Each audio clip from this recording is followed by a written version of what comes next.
Sandra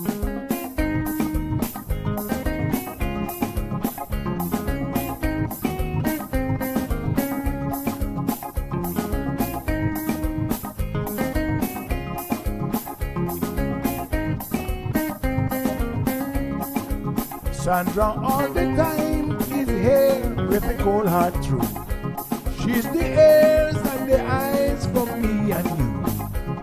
Every day, everyone want to hear from Sandra.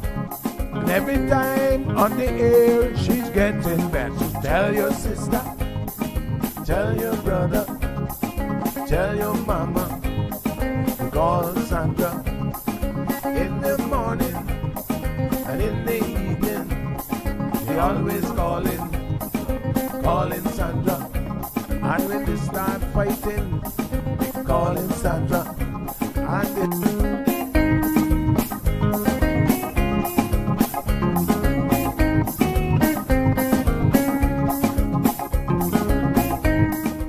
That's right, folks. Everyone is telling their mama about the cold hard truth.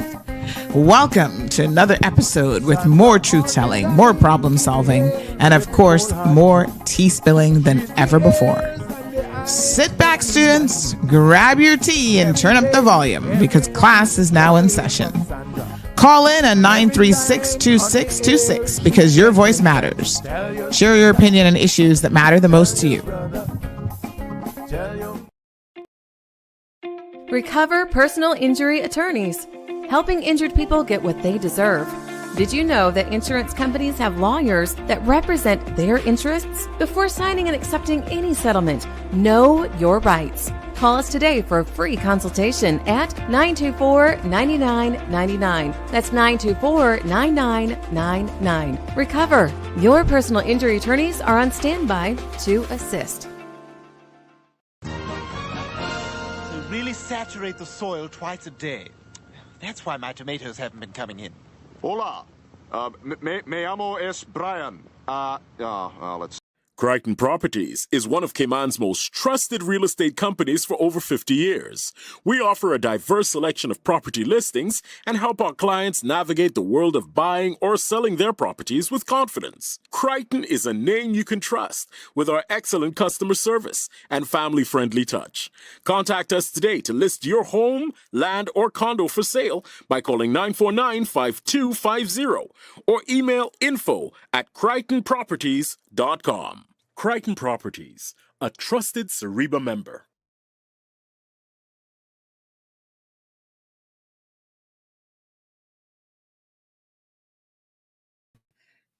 Good morning, Cayman. How y'all doing, honey chow? Happy Hump Day Wednesday. Hope that everyone is having a fantastic day.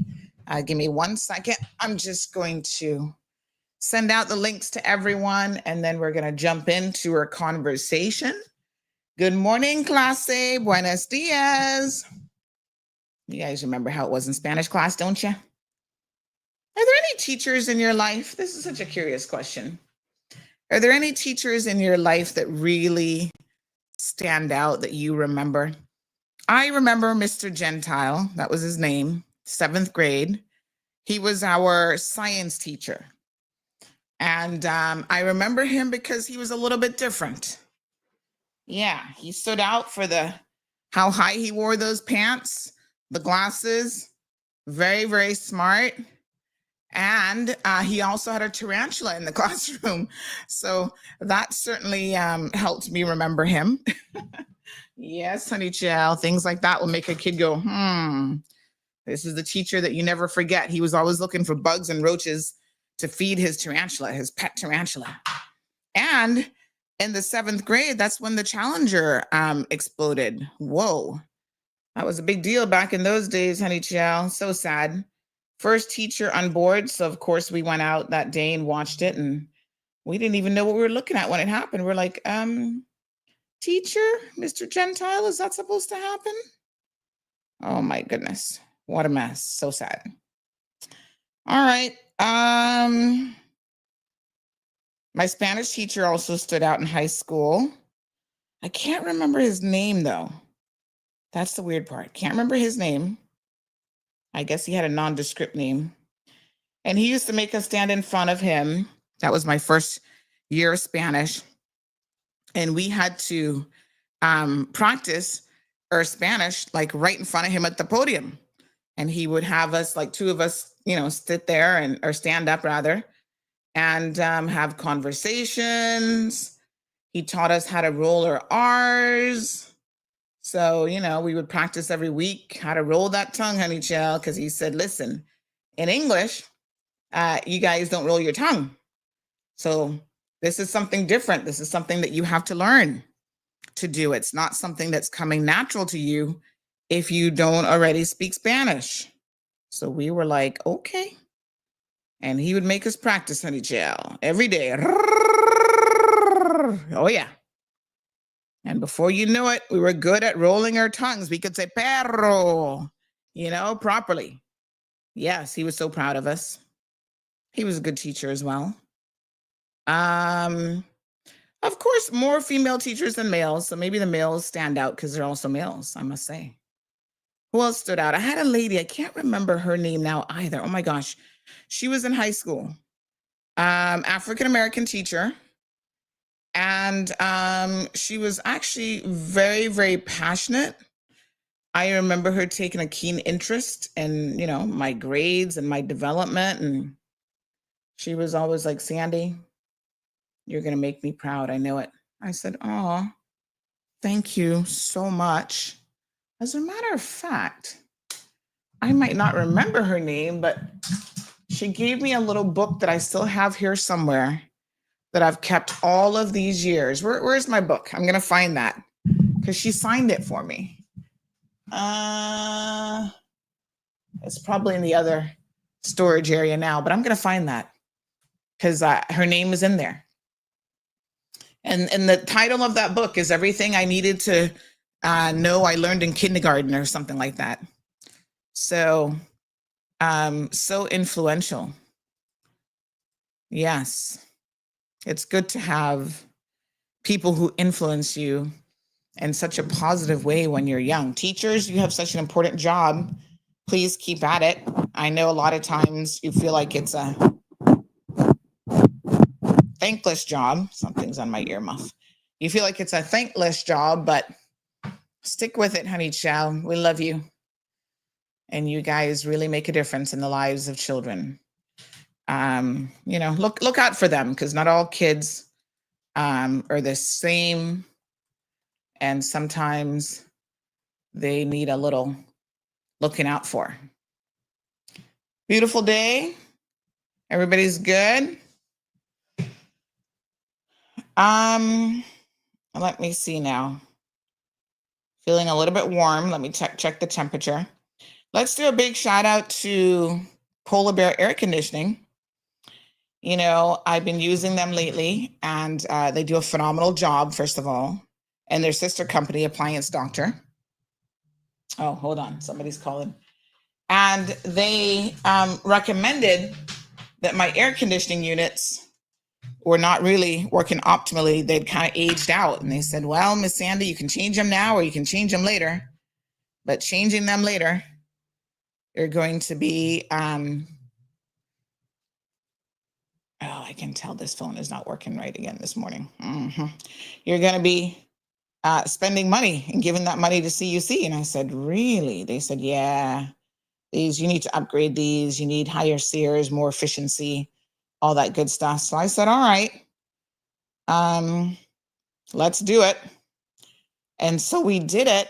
And would you believe the very first bill I got after that is down quite a bit. And I'm also aware that the weather has been a little bit more cooperative and it hasn't been quite as hot and stuff. But I did see a significant drop in my bill, and I can only attribute that in part to the actual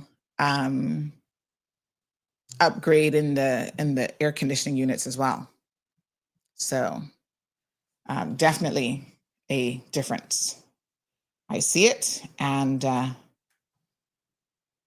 I believe it, because, honey child, it's at least 50% or more. It's like quite a bit cheaper. Good morning, caller. Good morning, honey child. How are you? Good morning. How are you? I'm blessed and highly favored beyond all measures. I'm a Beautiful. little sore throat this morning. I'm coming down with the flu, Uh-oh. but I'm trying to kick it out. Yes, you gotta Sandy? stay with it. You gotta stay with it. Yep. Honey, I want to tap in on what you were discussing just a few seconds ago with children and parents and um, getting them into reading and what have you.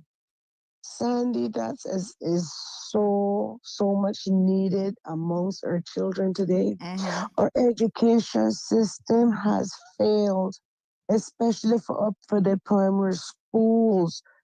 Have Mm-hmm. failed. They have been pushing our children through the system, whether they learn or not. We know working parents don't have time to be there at work when their kids get home.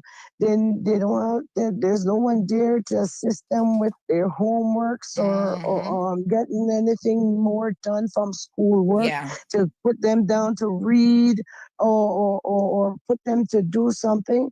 Oh my gosh. I mean, this is something that Mm-hmm. is very disturbing to see, Mm-hmm. that you have our children being pushed through the system, whether they learn or not. They're coming out, turning out to, because they can't get a job. So let They're me let me into let me drugs. ask you a question, Mr. Amelia, because obviously you're running for Yes. elected office. So what are some of the solutions that you will be proposing as it relates to actually fixing the issue? Because so we know what the issues are. I mean, most of We us are know pretty cognizant of what the issues are. exactly. So what are you going to do about it? Is the question. Exactly. What I've been doing and that have been working from last year. I've been interacting with a primary school where I would solicit funds to do an educational field trip. I want to build their confidence. I want to build these children confidence. They have a program on their laptops named Mm-hmm. My Own, Seesaw, Mapways. Mm-hmm. So I went and I made a proposal to the school. Mm-hmm. Because then I had my grandchildren in that primary school at the time. Mm-hmm. So I went and I said to the teachers, I would like to do an educational field trip with the students that improve in these areas, because in these students that were on these subjects were like lagging. So Mm-hmm. I put that proposal there. And let Mm-hmm. me tell you, Sandy, I got 40 people. And So I let took me they just came up to the understand. bottom. Let me understand what you're telling me that you did. So you actually, this is something you've done already. This is not something you're proposing. Yes, So you're something you're I've the done action already. woman for Georgetown South North. So North. you actually Yes, incentivize the young people um, by taking them on this field trip if they got a certain grade. Is that what you're saying? yes, Okay. exactly. And they made And it. incentives work. Let me tell you something, Yes, Mr. Amelia. This is one of the reasons that I really encourage parents to get away from this concept that corporal punishment is the only thing that your children get to understand. So when parents are yelling and screaming at kids and they can beat them and they can do this and that, I said, no, no, no, no, no, back it up. You have to let your children know that, yes, there are consequences in life for behavior, although I don't think the consequences need to be physical beatings. But more importantly, you need to also tell your children that when they do the right thing, there are rewards for doing the right thing. exactly, So exactly. incentivize them in a positive way. And Yes, that is how you will reap immense rewards. So I it, encourage all parents and teachers who are listening this morning to really, really consider how you can encourage your children towards their goals. I've got an 8-year-old now. She's starting to have a concept that everything costs money that she wants. When I tell her, nope, that's not in the budget, that costs money. So she wants to figure out a way to earn her own little money. And so I says, yes, you can now start to get a little bit of an allowance. So certain things that she does, she can get 50 cents or $1, child labor, honey child. yes, she I can't know. she can't make $6 an hour quite yet, but she's You not gotta, working for an hour either. So she does little tasks and I'll give her $1. And then she can walk, she's so happy to have a little money that she wants to spend and stuff like that. So, well, Mr. Amelia, thank you so much for sharing. One more thing. Yes, ma'am. One more thing, sweetie. We got to be smart in trying to get our children to learn, and this is a perfect example way. Not only with billing them up, you child, is also with free after school programs. That's something I would be advocating for, because our children are failing. They come out after they go straight through high school, kind of with the same context, not learning anything, not grasping anything, and it takes the party of two. It takes the parents and it takes the teachers to really be concerned about these children and start pushing them through the educational system. At the end of the day, once graduated, they're going to be a problem to society. They're going to be into drugs and guns and robberies and all of that kind of thing. Yeah, you invest at the beginning, or you're gonna pay at the end. So that is my point. Yeah. That is it. All right, Mr. Amelia, thank you very, very much. I appreciate it.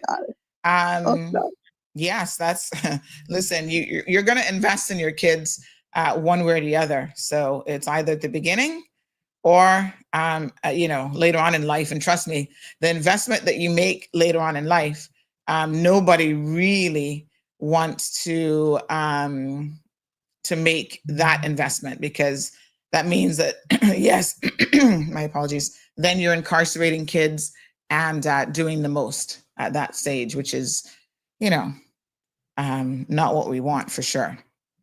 So yes, incentivize your children. Lavana says, I remember graduation night 1987, and students walking across the floor to receive their diploma and still didn't know how to read and write. Just sad. And imagine, Lavana, 1987. 1987. How old was I? I was like a kid then. And that is still the situation now. And y'all talking about we need to fix it. Lord Jesus, why haven't we fixed it since then? Something is really, really wrong. So Ms. Lucy says, thank you, caller, about the children. So true. I'm not going to say another word, yet I'm going to follow up and listen carefully. So that city needs me. Candidates debating this evening. This evening is, hold on, have I scheduled it already? Let me go and have a look. 1 second here, honey child.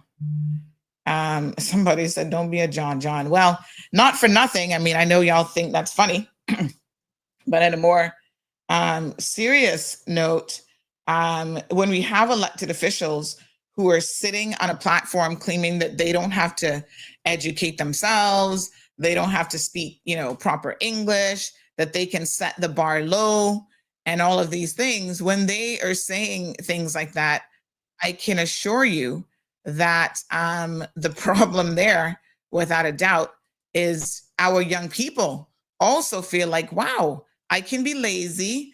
I cannot follow the rules. I don't have to get an education. I can do all of these things. And, I'm still going to somehow succeed in life up to the point of becoming a minister. Wow. What a mess.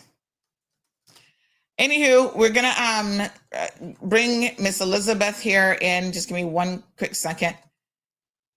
Oh, by the way, I don't think I sent out the show links. My apologies. Give me 1 second here.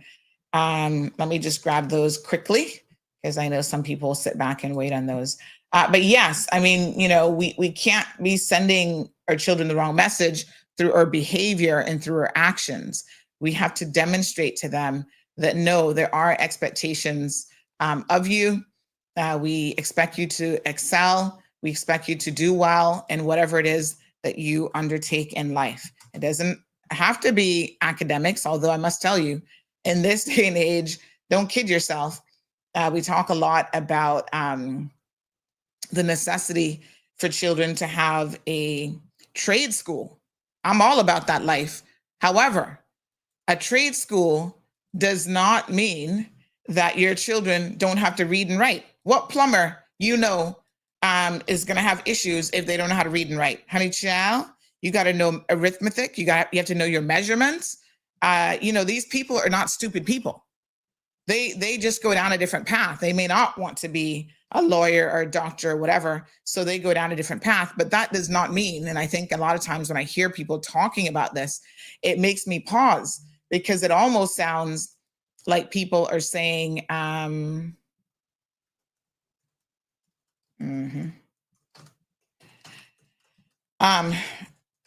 it's almost like people are saying, my apologies. It's almost like people are saying that, oh no, the people who don't have a brain, we're going to push them into trade school. No, parents, don't confuse the situation.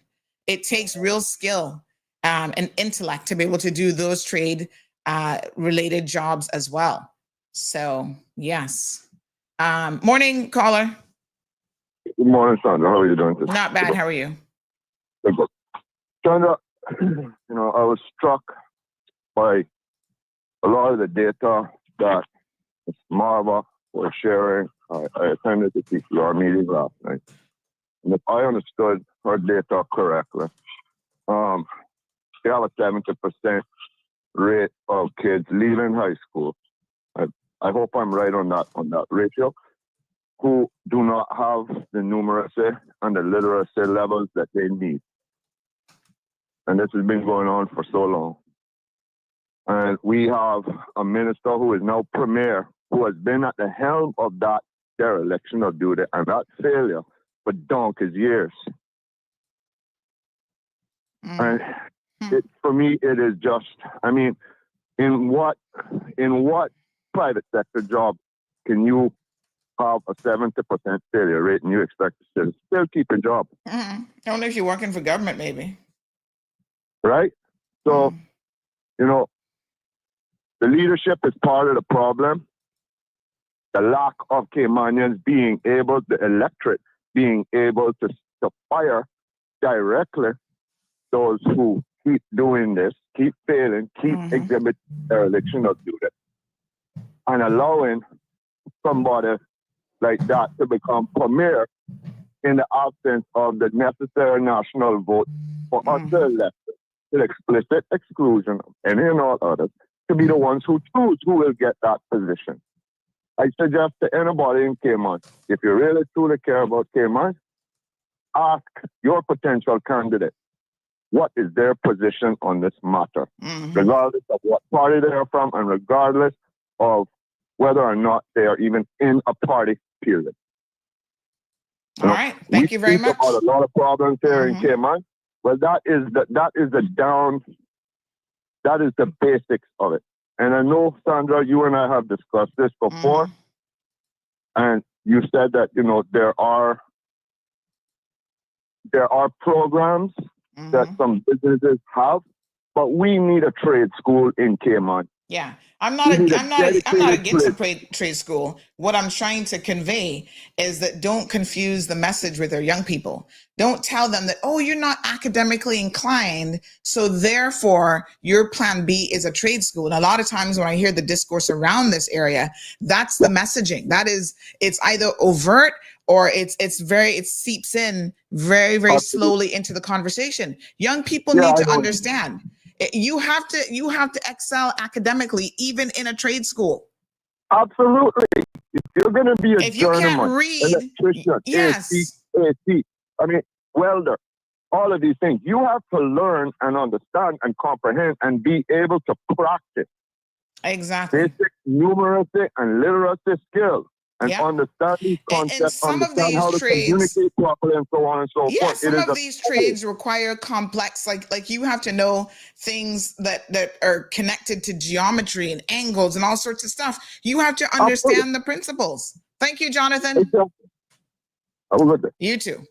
All right, folks. Yes, that's the point I'm trying to convey is, listen, don't tell young people that, oh, if you're failing, then trade school is what's going to prop you up in life and you're going to be a number one electrician. No, they're going to still be a failure. Nobody's going to want to hire them. They're not going to be able to do a good job on their exams, et cetera, et cetera.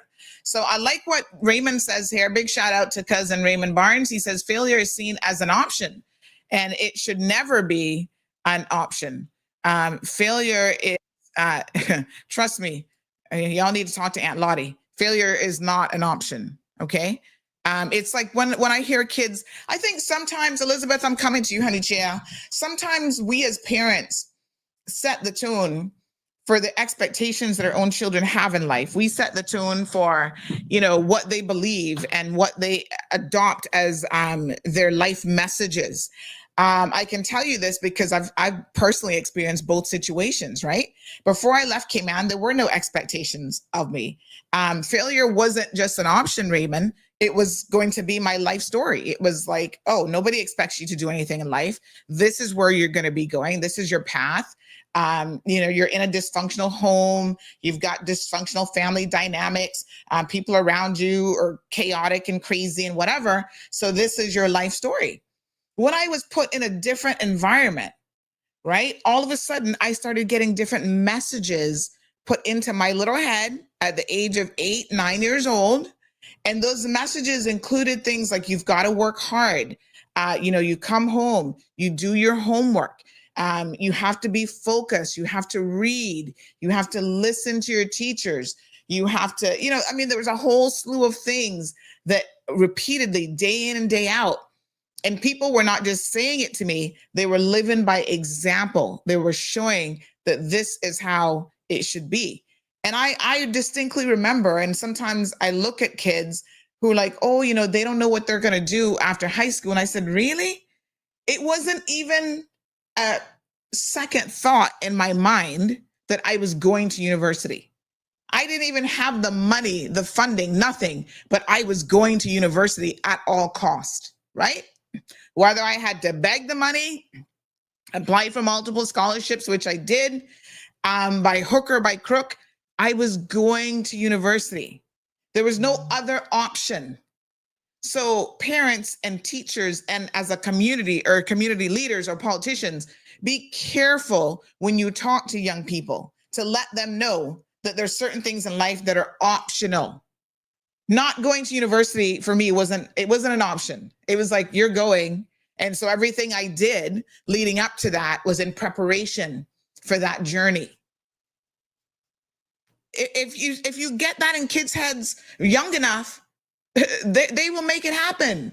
You will have fewer children failing because, as Raymond said, failure is not an option for them. But it becomes an option when parents, with the environments that they create, you all as parents, when you make your children think that it is an option.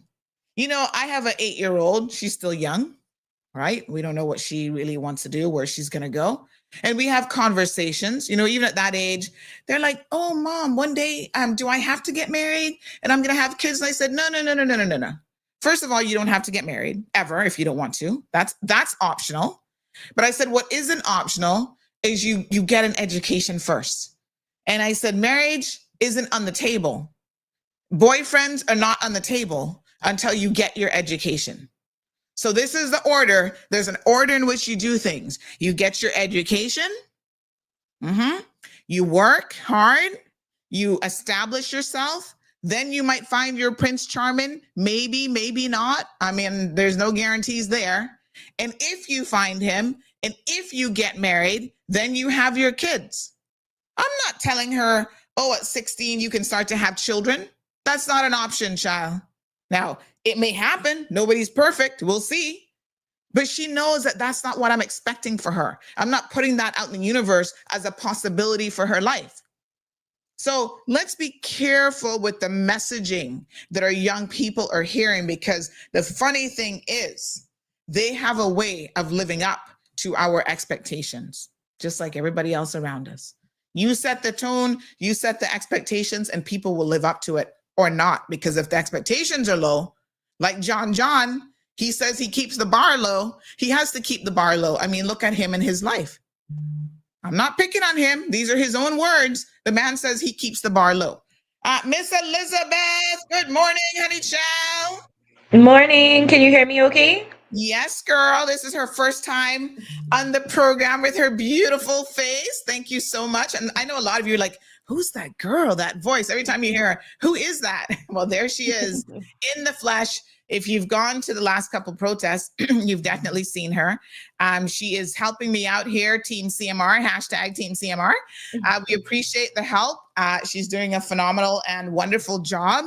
Do you want to tell people a little bit, because they might be curious about who you are, Elizabeth? No. You don't want to tell them anything. I don't want to tell them anything. Keep She's following fine. CMR. You'll learn more Yes. about me. All right.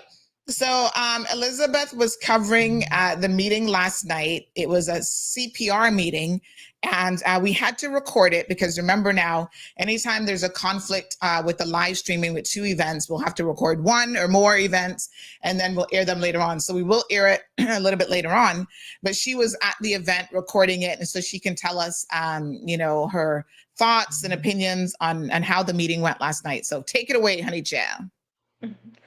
Okay, so it did start a little late. They had some technical difficulties. Okay. So it didn't start until probably around 6:30. Yeah. Once they started, they had 3 presentations. So they had Miss Dukaran, I think that's how you pronounce her name. Yes. Another gentleman who touched more on the environment. I can't remember his name. And then Courtney Platt, who showed some pictures of the different reefs that are out there on the waterfront that would be affected if we went through with the plan that was presented back in 2018, I think, or 2019 by the government. Okay. So Courtney showed us some pictures and basically just to prove that like the reef isn't dead, because they're saying there is that the reef is out there that the reef is dead. Yeah, they're saying the reef is dead, so it doesn't matter if we kill it because it's already dead. Yeah. So he showed some pictures that proves otherwise. The first presentation by Ms. Dukran focused on data and statistics. And she made it very clear that it focused on data that was available and statistics that were available. I'll try to get you the link to her website so you can put it out there for people, because she has the full presentation on her website with all of her statistical analysis. One thing from her presentation that really jumped out to me. Now I will say I am against the port, but I'm not closed-minded and I'm willing to listen to both sides of the argument. Okay. So I did go in wanting to know more information, right? Because even though I already think I have my mind made up, I still want to hear. Yeah. So you're open to being convinced otherwise. Exactly. So one thing that stuck out to me from her presentation is, well, 2 things. One is, yes, we know there's a decline in cruise tourism. However, if you look at the industry in the Caribbean on a whole, there's a decline. So there's a decline in countries that have cruise berthing facilities that can accommodate mega ships. They're still seeing a decline. So from that information, there's no guarantee if we build a cruise berthing facility that there still won't be a decline. And one thing that she pointed out that I think is people are missing is causation. Right. So we have the data that shows, yes, we're seeing a decline, but what is the cause? There is no causation. No one can prove that the reason we're seeing a decline is because we don't have the cruise berthing facilities. And so that was a major point that she made that stuck out to me, because what that is saying to me is that, okay, we might build this facility because we don't want cruise tourism to decline, which, by the way, CPR and everyone is saying that. We don't want to see cruise tourism decline. We don't want to see people lose their jobs. That's not what anyone wants. So please stop equating me saying no to a port means that I hate you and I want you to lose your job. That's Please stop that. Like, stop that. Anyways, what it's saying to me is that we could build this facility and still have a decline. Another thing that was mentioned last night was that major countries are actually banning these mega ships. right? That we're A trying to lot of accommodate. European countries are doing it, in fact. Yeah, so they're banning these mega ships from coming there. So what's going to happen in 5 years? They have nowhere else to go. They're going to be begging us to come here, whether we have a port or not, whether we're tendering or not. They're going to be begging to come here because no one else will have them. Another thing that was mentioned is that some of the cruise lines are actually moving away from mega ships and building smaller ships, more luxury ships.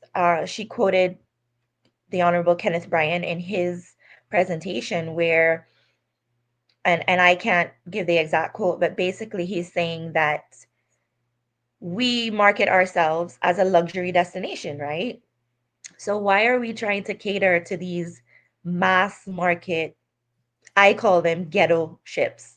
Like, why are we not trying to cater more to the smaller, more luxury ships? Like, why are we bending over backwards to create a port if that's not what we're marketing ourselves as? Another point that was mentioned by one of the CPR members was that nobody is saying that the facilities we currently have don't need an upgrade. We know this. We know that they need an upgrade. We know that they need enhancement. The whole Georgetown vitalization, the money they spent on putting bricks down in the road where that was not necessary. Sorry, they could have spent that money enhancing the current facilities that we have. The Port Authority building itself, does that have to be there? Can that not be over in industrial where they keep all the containers and stuff? Can their offices not be there? Can that space not be used for more space for people with proper shading and stuff for waiting in line or whatnot? So yeah, her presentation was based on the data she had. One thing she did highlight, and she said it, if people in Grand Cayman specifically are losing jobs and businesses are closing due to the decline in cruise numbers, there is no data showing that there's a link between That's the whatnot. cause. So Right. let's pause there for a second So because she can only go on the data that she has, and she made that very clear. So I thought that was very transparent of her. Yeah. So this is interesting because I think one of the things that has happened, and that's why we always say data-driven decisions, is that sometimes people will make statements. So they will come to a conclusion, and they will say, we see this in life all the time. Even that, I was just thinking, even that video that girl did about me on Sunday that was going viral. She said something incorrect in between. So the bridge was wrong. And then she came to a conclusion. Your conclusion is also wrong because your bridge is wrong. So in other words, the information that you're relying on to come to your conclusion cannot be correct. The conclusion cannot be correct if the information you're relying on is correct. So let's work this out in our heads in a logical way that hopefully everyone can understand. Businesses are closing. We know that that's happening in Georgetown, for example. And remind me to make a point on that as well. The fact that you say then you conclude that businesses are closing because of a decline in cruise tourism, where are you getting that information from? What is the bridge? What's the bit in the middle that has allowed you to come to that conclusion? And so I've never heard anyone explain what data they have. Oh, well, my friends are telling me this and my friends, no, that's not data, right? So how many businesses have been surveyed that have closed in Georgetown that can tell you directly that there was no other factor in their closure? So was it because of COVID? And trust me, a lot of businesses closed because of COVID, not just here in Cayman, but all over the world, and they're continuing to close. There is a retrograde of businesses that are closing, restaurants, retail, all over America, Europe, everywhere. So is Cayman just part of we're a microcosm, but are we just part of the bigger dynamics of what's happening with businesses around the world? So how have we jumped to the conclusion that those businesses are closing because of us not having a cruise berthing facility. Some restaurants that have closed in town, right? They were hemorrhaging for a very long time. They were not successful business models. Let's take an example that I will give you because it's an easy one. Bluestone Cafe. I used to love going there, right? They closed. You know, one of the primary reasons they weren't making money because franchises are expensive. And Bluestone, whether you knew it or not, was actually a franchise business. So they were hemorrhaging money to the franchise company. And when they realized that, when they finally realized it and tried to do something about it, it was already too late. So they did away with the franchise and they realized, you know what, it's already too late. We're going to continue to hemorrhage money. It's hard now to kind of pick that up after we've been paying exorbitant franchising fees. The continual road works and upheaval in town, in Georgetown, has also caused a significant disruption in the businesses in that area. And what is so funny is now that supposedly they're still not done, but they've, I guess, completed the major part of it, that they're supposedly now done. What they have done is they've even taken away additional parking spaces. So if you're not in that sort of, you know, walking quadrant in Georgetown proper, Georgetown, like downtown, right, by the courthouse, like that little area, if you're not in walking distance of that area, it doesn't even make sense for you to expect customers to come and try to fight for especially during the week, for parking to patronize your business. So you have to rely heavily on the courthouse staff and the offices and so on that are in that close vicinity. Elizabeth? Yeah, so another point that Mario Rankin made was that if you look at the Now, businesses that have what is his closed, position? Because I think he has he he changed is his position? He used to be part of the CPR group. he is still a part of the CPR group, and he Okay. still maintains that we do not need a cruise berthing facility. Okay. He did mention that perhaps we need a cargo point at a cargo port or an enhancement or something at some point, but he maintains his position on the cruise berthing facility. So one interesting point that he made, and I don't know how factual or data driven that point is, but I'll just go ahead and put it out there. Yes. He said that if you look at some of the businesses that have closed, because someone from the audience who was seemed to be pro port made the point that businesses were closing down, and they used Hard Rock Cafe as an example. Another And franchise, by the way. As well. One of the facts or one interesting point that Mario made is that if you look at what has happened in Georgetown in terms of where most of the cruise passengers come on land, it's at the other terminal. I guess that would be the north terminal, south, whichever terminal is further away from Hard Rock, right? So the terminal that is near Hard Rock is hardly ever used. They moved the craft market from that side over to the other side. All of the smaller vendors and stuff that actually have businesses inside the port area, they're all located on the other side. So the side where Hard Rock Cafe is completely dead. There's hardly anyone that ventures down that way. They normally stay in the area where they disembark and where they go back on. So I thought that was an interesting point that was made as well. And again, I don't know how factual that is to say, okay, they closed down because they're not coming off on that terminal.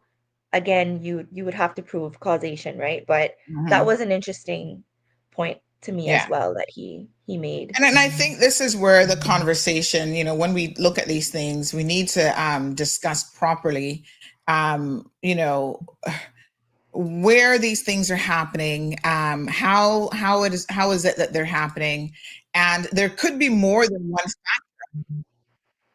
Oh, my apologies. Exactly. There could be more than one cause. So I'm just looking at a news release recently that the Hard Rock Cafe in River North, this is in Chicago, closes after nearly 40 years. So is that because they didn't have a cruise ship? They're nowhere near, you know. So I do think that, again, when we look at trends, there are trends all over the world for restaurants closing for different reasons. So I do have the link here for, and I'm going to share this here in just a second, for Marla's presentation. Her name is Marla Dukeran, and she is a well-respected economist focusing on the Caribbean. So this is some of her presentation last night, and I will make this available. Just WhatsApp me, but I'll share the link anyway. So she has done a report on cruise tourism in Cayman, and I believe that we have actually also already put up a story on this. Let me just double check. I know it was assigned last night into the wee hours. Not yet. So it'll be put up probably sometime this morning.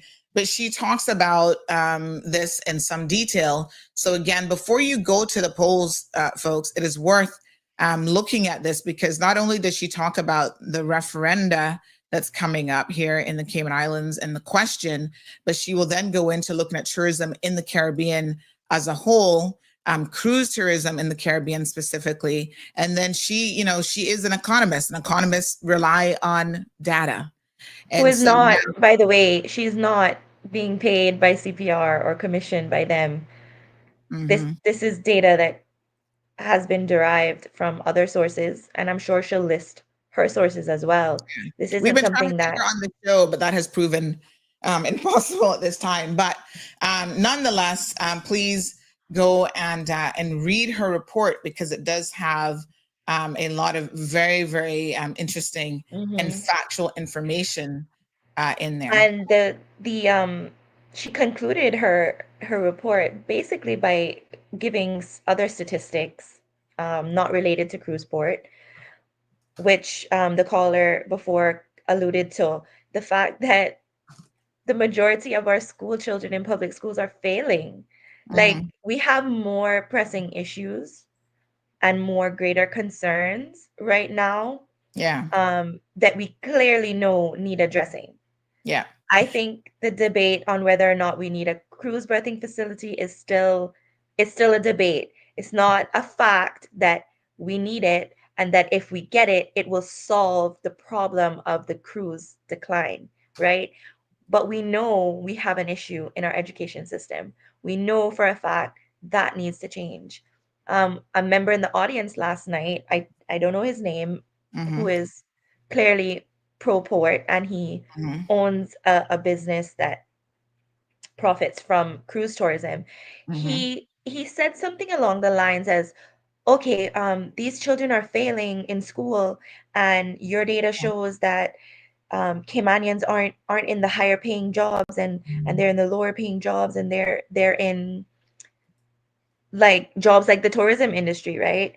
And he's like, so if we lose cruise tourism, where are these people going to work? Where are the Caymanians going to work? Again, the assumption that only unintelligent people get in cruise tourism. I was, first of all, Somebody I said his think first you name might is hear Dave. on the, and that's not a direct quote from that gentleman, Yeah. but that was along the lines of what he was saying. And you'll actually hear it when you get the recording. You'll hear me. I was like, sir, that is highly offensive. Like, what you just said is highly offensive. Yeah. Do they not listen to themselves when they say stuff like that? I mean, to so me, obviously fix the education system so that our Caymanian children aren't stuck making $8 an hour working for sir. That was Dave Miller. That was Dave Miller. Okay. Yeah, I mean, listen, but even tourism, if you want to run your own tourism business, if you want to run any business, I hate to tell you as parents, but you can't be dumb. You can't have failed math because... Yeah, but see, that's the offensive part. He wasn't saying that Caymanians should be running their own cruise. He's saying they should be working for people like him. They should be the muscle in the business. Yeah, he was like, where are they going to work? I'm like, excuse me, sir? That was the foreigners who come here, like Chris and Karen, I can't remember her first name, Chris and Kate or whatever her name was.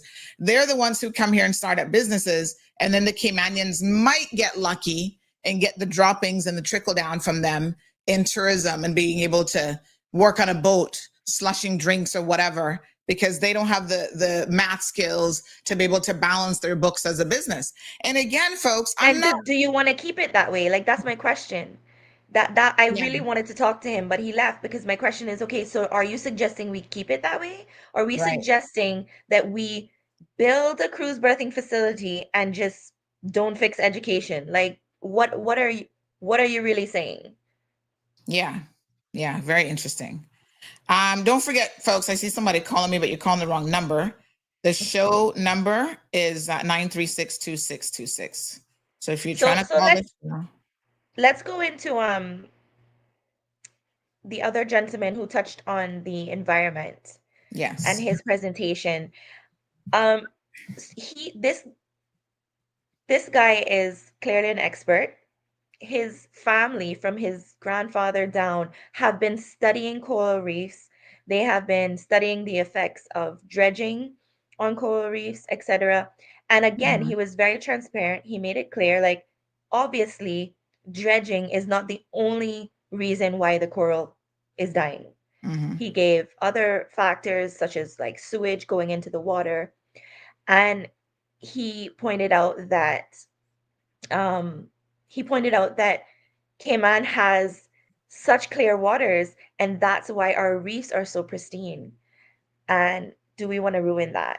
Yes, we have other problems, such as the diseases and stuff that can affect the coral reefs, and obviously divers if they mishandle them, etc. So he was transparent. He said that's not the only thing killing the reefs, but why would we say, okay, that's not the only thing killing it, so we might as well keep killing it? Like, it makes no sense, right?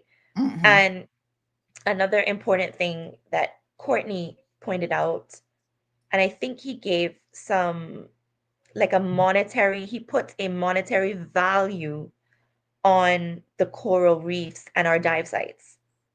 So in other words, we as a product, as a tourism product, the Cayman Islands, we have to know our worth, right? We have to understand why people come here. My father was a dive master for 23 years. He was actually inducted into the Scuba Diving Hall of Fame. And so I grew up around that. And the tourists that come here, especially the stayover tourists that come here to dive, they come here for the reefs.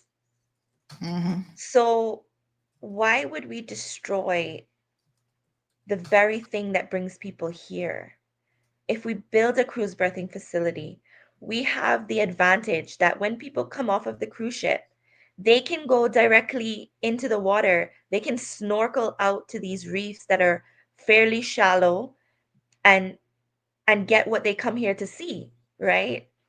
One of the analysis that she gave was that we have a high rate of disembarkment here in the Cayman Islands, right? So people come off of the ship at a higher rate than other countries. They just stay on the ship in some other places, right? And I believe the reason for that is because of the fact they can come off and go right there and snorkel and see these beautiful reefs that we have. If we destroy that, then what is the point? Then we're going to get more people staying on the ships. So then what is the point? We have to know our worth as a product and as a country. And we have to stick with that. And whatever we attract with that, those are the type of tourists that we want to attract. Yeah. Very, very good. So we do have Alric, who is in the back studio. Let me just pull him in, because I believe that he was at the meeting last night as well. Yes, so we can get some feedback from him. Alric, I hope that's not a window that you're sitting in front of. Because if it is, I need you to adjust yourself or close that out for me, please. Number one rule, don't ever sit in front of a window when you're on camera.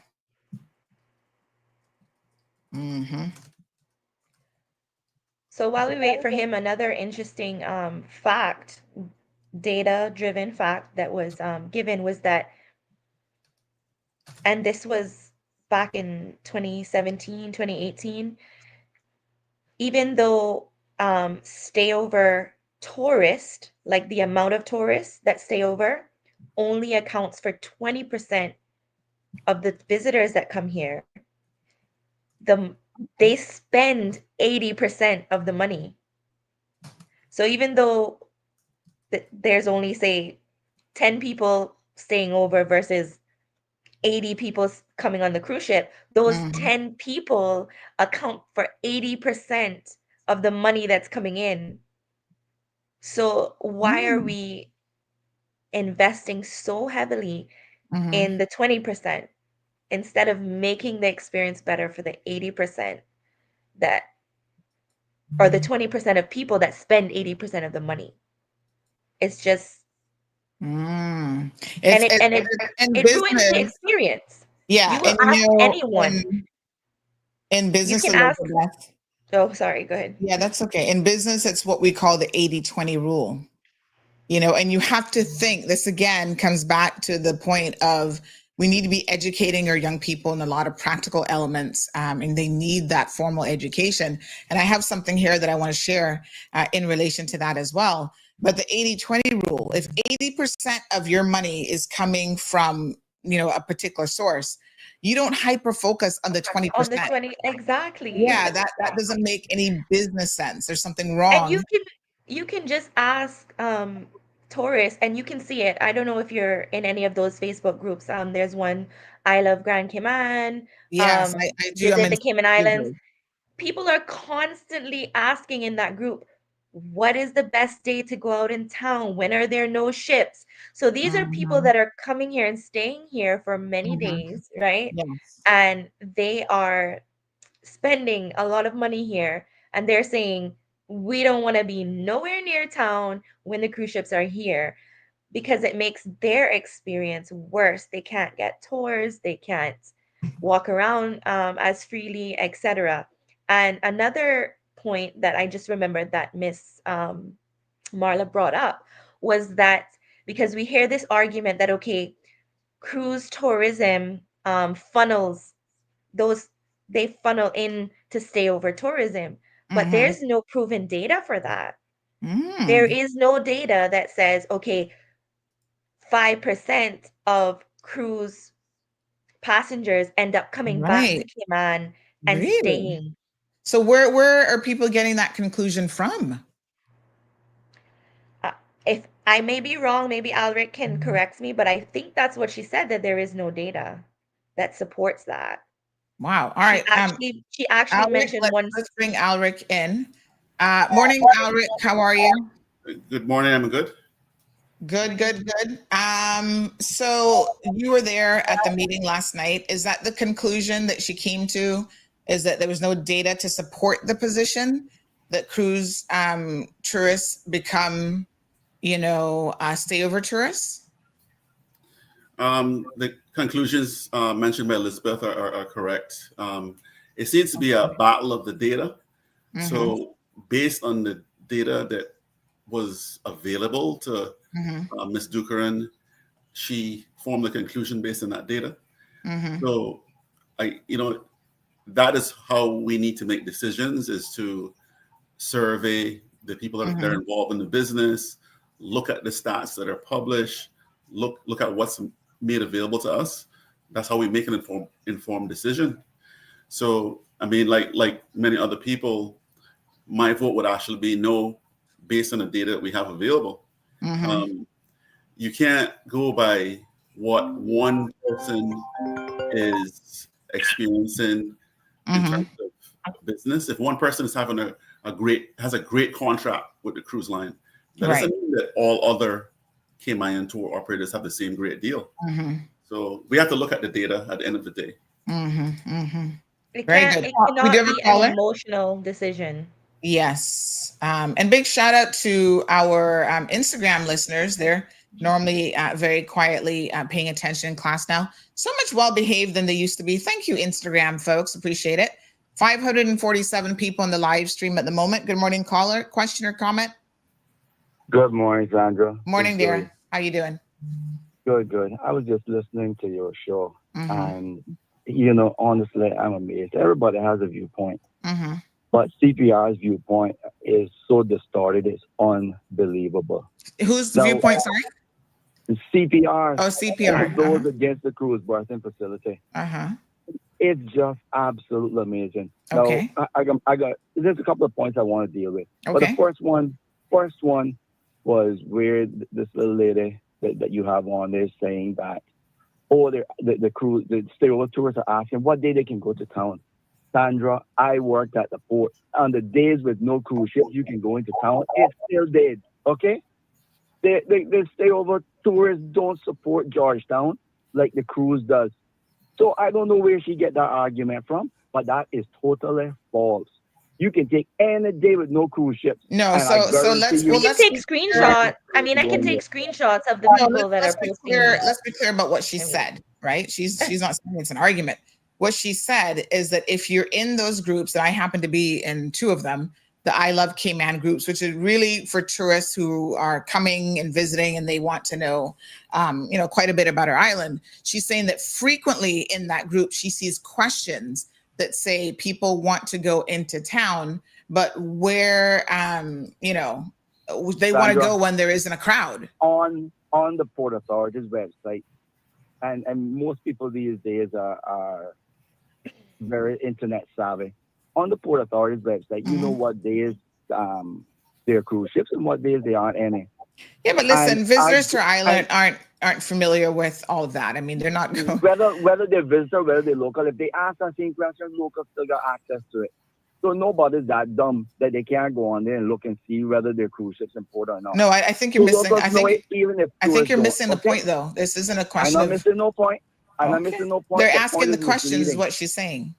The point is misleading. Okay. Well, I don't think. The next thing I want to move on to is this 80-20, where you got stayover pumping in 80% of the money. But what you all are not looking at is how is that 80% of the money broken down? Because cruise tourism is stayover on steroids. They're not coming and paying for no hotel. Okay? So the money they spend is in just a few categories: excursions, transportation, and souvenirs and food.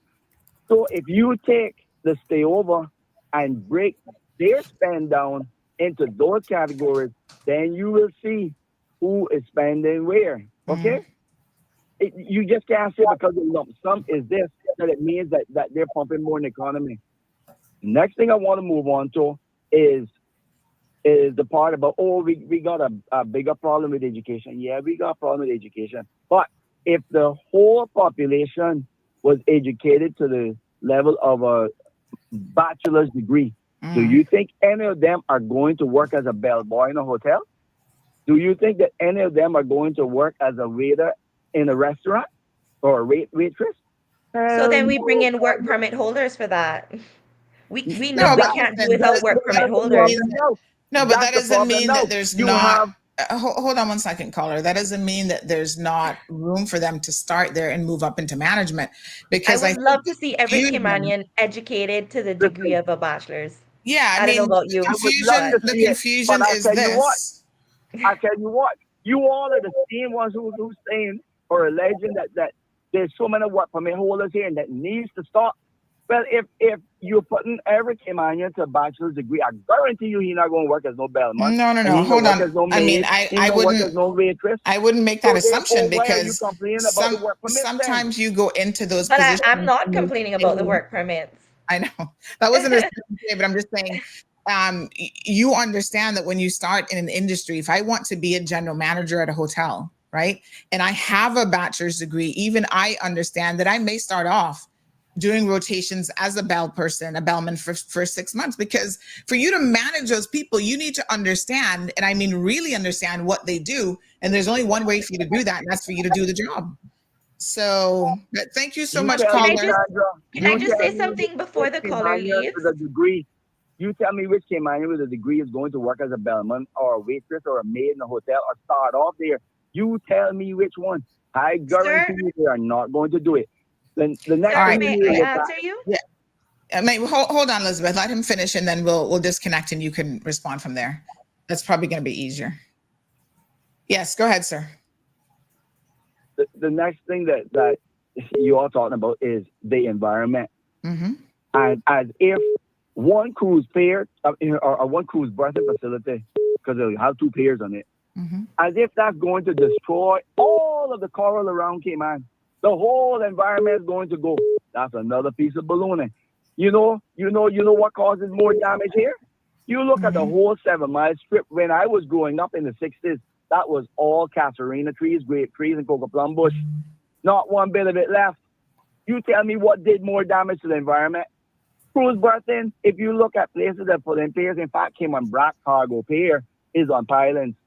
And has that caused any damage? Not a scrap. So when you all talk about it going to cause it, you all obviously ignoring the EIA study that was done. What EIA study was done? When was that study done? In fact, it was done over a period of a year. And in fact, probably a little bit more than a year when the last cruise berthing facility was being proposed. And it's on DOE's website if you want to take a look at it. And that shows clearly that the study of the current indicated that no 7 Mile Beach would be destroyed because of cruise. That sign moved independent. If you look at 7 Mile Beach destroyed right now, look at Little Red Rock Beach there by where the fishermen clean their fish. That's full of sand and rubble. Look at Hogside Bay Beach. You see that destroyed? That's still there. You know, these people are just spreading pure propaganda, and it ain't right. Trying to mislead people, and you know, it to me it's disgusting. The same Caymanians they're talking about, if they all got degrees, they wouldn't drive taxi either. Okay?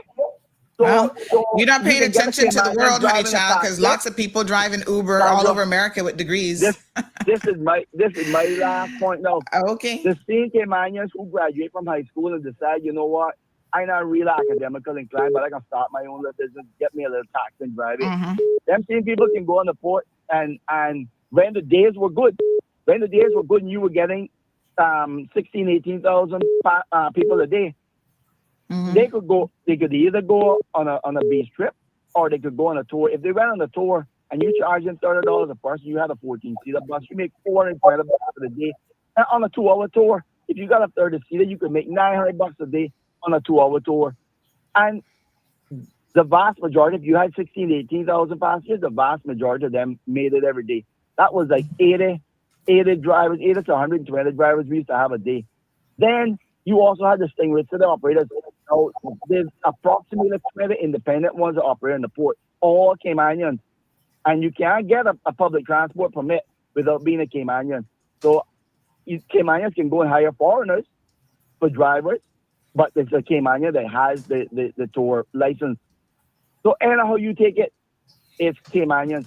Tour, the cruise tourism supports a lot of Caymanians in a very good way. They make a very good living off of it.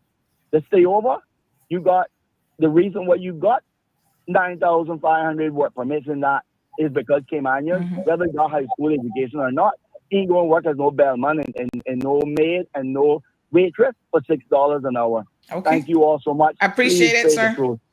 Thanks very much. All right, so we've got lots of comments coming in. Elizabeth, while I pull some of those up on the screen, you can go ahead and respond. Please. Okay, so first of all, I just want to make it very clear, I am not a member of CPR. Yes. I don't even know half the people on CPR.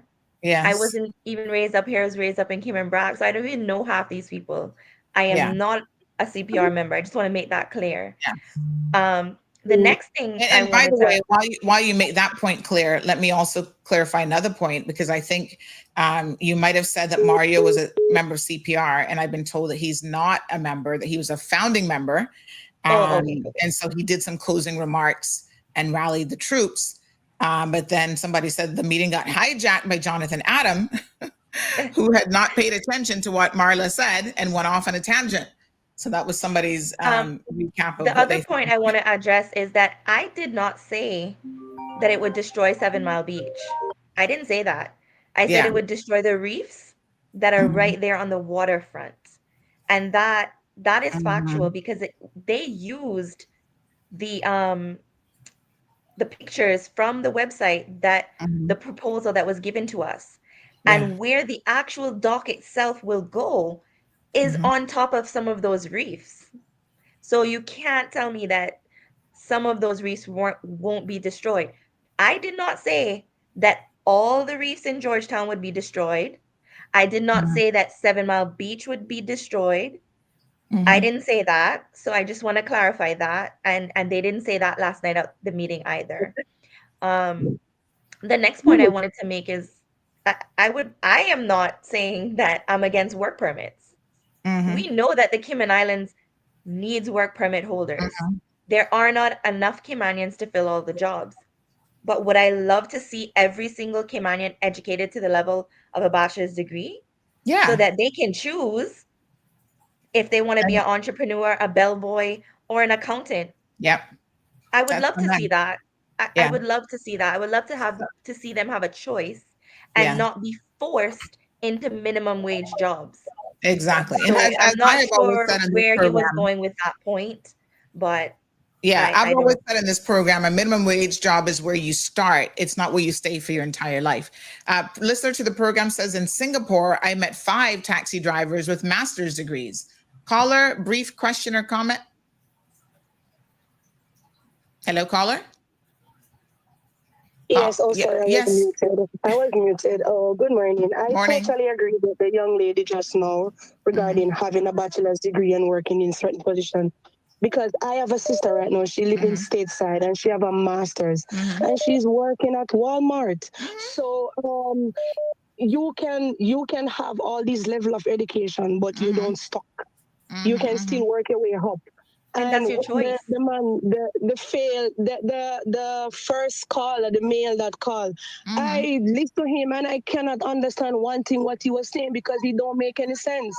Because in order for you, say for instance, you're working in a hotel and you're the manager or the directing manager or whatever, you have to understand what the bellman does, what the receptionist does. So you basically work in every position because even at Foster's, I can tell you, all of the managers there, they're working every single department because they have to know. What if you have a problem, you're on the ship as a manager and a cashier have a problem and you don't know, how are you going to assist the customer? So you have to be versatile in every area. So they work in produce, they work in receiving. So they work let me in tell you every something. area. I worked at Walmart. Okay, back when I was in university in Tampa, and all of their store managers, they had programs, educational programs where they would put you through school, and they wanted all of their store managers to at least have a master's degree.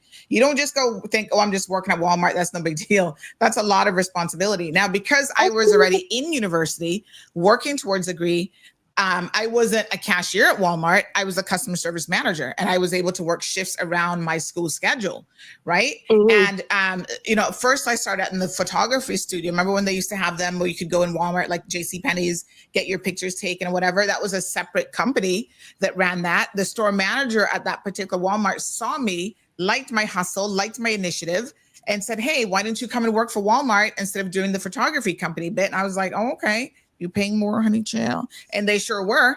And so I moved into that position. So I think people need to stop confining themselves to thinking, okay, just because I have a degree, that means that there's certain jobs that I'm not going to do in my life or whatever. Listen, right now, if I was out here hustling in these streets, even with a law degree, even with a master's degree, and I could only get a job at Foster's, it's still an honest day's work for an honest day's dollar. As long as you're doing it honestly. Exactly. As long as you're doing it honestly, it doesn't matter what you're doing. It doesn't matter the level of education that you have. Right. As long as the hustle that you do provide for you and yours and you're doing it honestly. And you have to understand that sometimes those things are temporary. And you see, that's what we don't get. And that's why a lot of people have a one-up here on us, because they come to Cayman, take for example, a lot of the Filipinos, they come here with degrees. And yes, they're going to be minding your children and cleaning and whatever, but they're not staying in that position. You better believe it. Exactly. Check them in a couple years. They start to network and talk to their friends, and they're going to move on. I know a young lady who did that. She's working just as a store clerk, making minimum wage. Next thing I know, honey child, she's working in IT because she came here with an IT degree for a medium-sized company. What you're saying is logical because yesterday I was out doing running some errand and I met this Filipino lady and we were talking because she said she's going on rollover soon. So she's trying to put certain stuff in place to leave regarding her pension and stuff. So we were there chit-chatting. And she said to me, when I just came here, what I was doing, she was working as a janitor. And she said, my last job here, she was working with Maples. Yeah, So it's there not you where you go. started, it's where you want to go. So it all depends on your mindset. That's right. Because if you do not have a mindset to grow, then you will not grow. You will just stop one place forever. Thank you so much, caller. So that's just Appreciate my 2 it. cents on the Thank question, you, darling. man. Yeah, man, And that no was problem. the whole You're point welcome. that I was saying about our young people, how as parents, we have an obligation to put their minds and to have their mindset be in a particular direction, because that will dictate a lot of what they do in life. Alric, my apologies. It's a little bit all over the place this morning. We got tons of callers. Callers, I want to remind you to be as brief as you can be. Good morning, caller. Welcome to the program. Good morning. Good morning, honey chow. How you doing? I'm here, baby. I didn't know if I missed this, but I noticed something that I really wanted to address. The cruise ship, I don't know if anybody said it, but I've noticed the passengers are coming off now with bikes. They're giving them bikes and they're riding. That's one particular, my understanding is that's like one particular cruise line that does that. So they're one of the smaller luxury lines. They offer some sort of cycling tour. That's not the majority. That's not like the big ships, like the Carnivals and stuff like that. So okay, because I think we've discussed that. I think we've kind of discussed that before on another program as well. Okay, because I just wanted to say, because I would be taking Thank you, honey child. We got a few more callers. But another thing, I got my, very smart in school. Yes. I got myself in a problem, and I got a job as a waitress. I see my Caymanians come and they roll down their nose. Yeah. And the girl, some next have a cat home, 500. She's in all $1,000. Of course, there's money in that. So they don't understand that there's a lot of money into tourism, and especially like in waitress. Yeah. One young lady came here from Canada and left $280,000. Donna, I'll never forget her, to go back to buy a house. Her purpose, she said. How many years did it take her to save that money? It took her about 5 years. Okay. $280,000, right? And she had to pay rent during the time she was here, buy food. So she wasn't just saving every penny. So that just tells you how much money that you could make, as a waitress. And she was a waitress like myself. She used to work full time and we were working part time. And there are people I could call up that used to work there, could tell you that it helped them build their homes. It helped them got their mortgages. And I've been preaching this to my young Caymanians all the time. I say, go get plumbing jobs, get mechanic jobs. These jobs bring a lot of money. I say, go into waitress, go into the hotels. You don't have to stay there. They will lift you higher if they see that you have what it takes. So I'm just saying it out here this morning because that also helped me to be where I am today. That's where I got most of my money from. Not in the office, tourism as a waitress. All right. Thank you very much. You're welcome. Next caller coming right up. Good morning, caller. Welcome to the program. Hello. Good morning. Hi. Hey, good morning. Didn't know it was me. Yes, ma'am. Good morning to your panel. Good Loving morning. the show from the BRAC this morning. Oh, wonderful. Thank you, Brackers. Big shout out to all the BRAC listeners as well. Yeah, of course. Without you, we won't know what's going on. Yes. Anyways, I just want to say this. This is Carrie. I used to work, do waitressing years ago. And I can afford to tell you, what we were paid an hour, we made like 5 to 6 times that in an hour. So you can make a lot of money in that industry. But what I found that people relate to me over the years after I came out of that, never bothered with it again.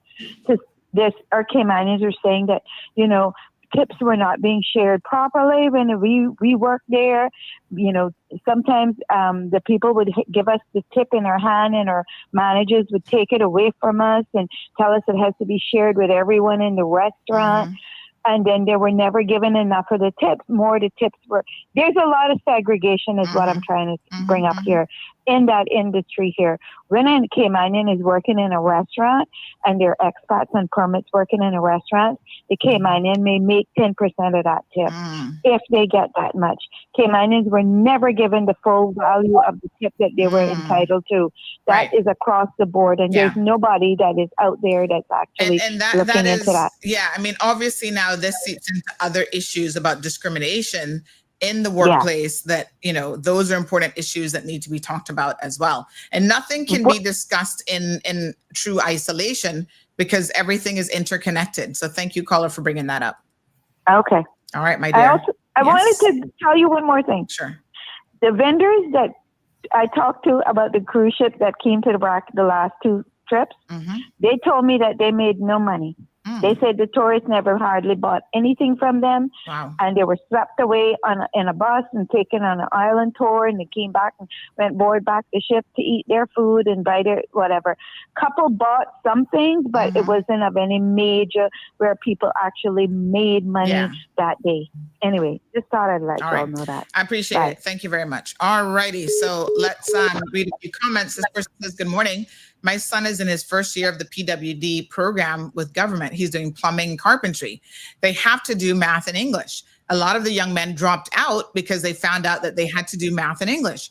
My sons were given options with limitations and high expectations. So that last part about her parenting style. So again, don't think just because it's a trade school model for our young people that means that they're going to be uneducated. Now, someone Instagram said no educated person with a bachelor's degree wants to work being a bellman, but we have, I think it was Damien that made the comment that at some of these hotels, bellmen are making all $5,000 to $8,000 here. He says bellboys, and valet make $5,000 to $8,000 a month with grats and tips. I mean, child, that's degree money right there. I can tell you that.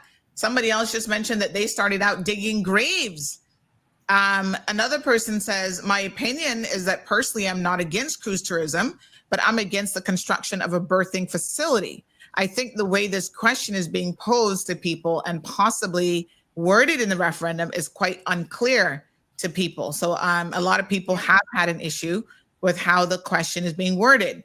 Another person shares, in Ontario, high school student in grade 9 and 10 need 2 credits to graduate in one of the following 2 topics: communications technology, computer technology, construction technology, green industries, hairstyling and aesthetics, healthcare, hospitality and tourism, manufacturing technology, technology design, or transportation technology. We need to do this as clearly we have a labor shortage in these areas, or we wouldn't need to import labor in these sectors. Well, Alric, speak to this concept of a labor shortage, because we have a labor shortage, but it's not necessarily because there are people who don't have the degrees or whatever. We have a labor shortage because our population size is too small. There are not enough Caymanians to fill all these jobs. Let's be clear. So no matter what we do, unless y'all somehow find a machine that can clone all Caymanians 10 times over, you have a shortage because there's not enough Caymanians. And that is a problem that you can't undo in 4 years or whatever. If you start having more children, I suppose that's one way to look at the solution. I'm not necessarily an advocate of that for a number of different reasons. But, our population is yay big, and we have grown the economy to be much larger than that. Now, there's a difference, right, between saying we don't have enough Caymanians to fill all the jobs to say that Caymanians should get first preference at the jobs once they're qualified and wish to do those particular jobs. So, Aliano, I saw a young lady in the comment section asking you to DM her. I'm not sure if you know her. Is that a troll that I needed to block? Because this is not a dating service. Diana, do you know Diana, or is she trolling you, Aliano? She said she's love to connect with you on social media. Can you please send me a friend request? That sounds a little bit suspect. Don't fall for it. If you don't know her, let me know, and I'll go ahead and block her, because, she's probably looking for sugar daddy or something, somebody to troll. This is not the platform for that, honey child. Alric, your thoughts on the meeting last night, cruise tourism, so much going on here. We do also have Miss Jewel that we're going to bring in here in just a second. Jewel Hyde's her first appearance on the show. She's going to be joining us as well. Go ahead, Alaric. Yeah, bring her in. I think I think the meeting was great. It was very informative, and we were told about a lot of data that we weren't previously aware of. And it was also noted that it's difficult to get the data because it seems like it's not published on a regular basis. Or is it even being collected? Did you get the sense that that data is available at all? Is anybody collecting this data? I got the sense that not a lot of data collection is being done. And when I've actually requested data, in some cases I was told by the government that I would have to look at where it was already published, which means that they weren't going to give me the details. I would have to go and look for it. So sometimes the government is not helpful and given the data that they have and no one else is aware of. Interesting. Yes, because it is confusing, because going back to the prospect debate, just a quick reminder, folks, you can now vote and who won last night's debate, which was in relation to, that was Miss Heather Bodden in Savannah and Miss Donna Bush. My opinion is Miss Heather won that debate hands down. And it seems like it's the opinion of most of you, because the last time I checked the poll, some 90 or 80% of you said that she won the debate. I got to be honest with you. I was a little bit surprised because I know Miss Heather is she's kind of a shy person. And sometimes doing debates and stuff is a little bit more challenging for her. But go and vote in the poll. It's now 69.32% of you said that Miss Heather won it. 30.68% said that Donna won it. I find it hard because Donna struggled. And you know what was bizarre for me with that debate? I expected Donna to do so much better because she is front facing in the camera media person. But when I started to think about it, as I watched her, I said to myself, she's obviously used to just reading a script. And reading a script, just like memorization, folks, is the lowest form of anything that you do. So unfortunately, that doesn't prepare you for the real world where you have to think on your feet and answer questions on your feet and respond and talk about solutions. And it's a totally different, skill set that is required. So again, when we talk about education, you can have that degree, but if you're not doing certain things in the real world, you are stagnant, and that degree will only do you so much good. This person says, good morning, Sandy. What Elizabeth said about tourists asking about what days cruise ships in town is correct. As I worked in tourism, and every day that was a question asked by multiple people. They would pick days that no ships were in to go to town. So, the caller said that's not true. Somebody else saying that has been their experience and they work in tourism. Another person listening this morning, lots of people listening. Thank you so much. We got 543 over here and another 30 on Instagram. This one says, good morning. I do wish they stop acting as if jobs in tourism have to be a life choice. Many of us worked in tourism for jobs to save money for college as well. So yes, all hotel jobs could be filled by Caymanian youngsters and more seasoned for jobs for a few years, and then used to be an excuse for Caymanians leaving so that another prejudicial reason, something's missing here, since majority of workers are now on permit and have to be replaced. Unless employers believe as long as you start work here, it becomes an entitlement. So they need to stop the narrative regarding Caymanians not wanting to work in tourism. So, and again, it might not be a lifelong decision to work in tourism. It might just be, you know what, I'm going to work, for a season. This person said, listen, Heather cleaned the floor with Donna. Donna was like a deer in the headlights. Lord, I was so surprised. Donna must have had the flu. Another person says, I was thinking the same thing about Donna. Reading a script is different. Her performance was disappointing. Oh my goodness. All right. Elizabeth has limited time with us. So let's have you wrap up your thoughts on the meeting. I'm sure that you're glad that you went. So you didn't see anything that changed your mind on your position going into the referendum?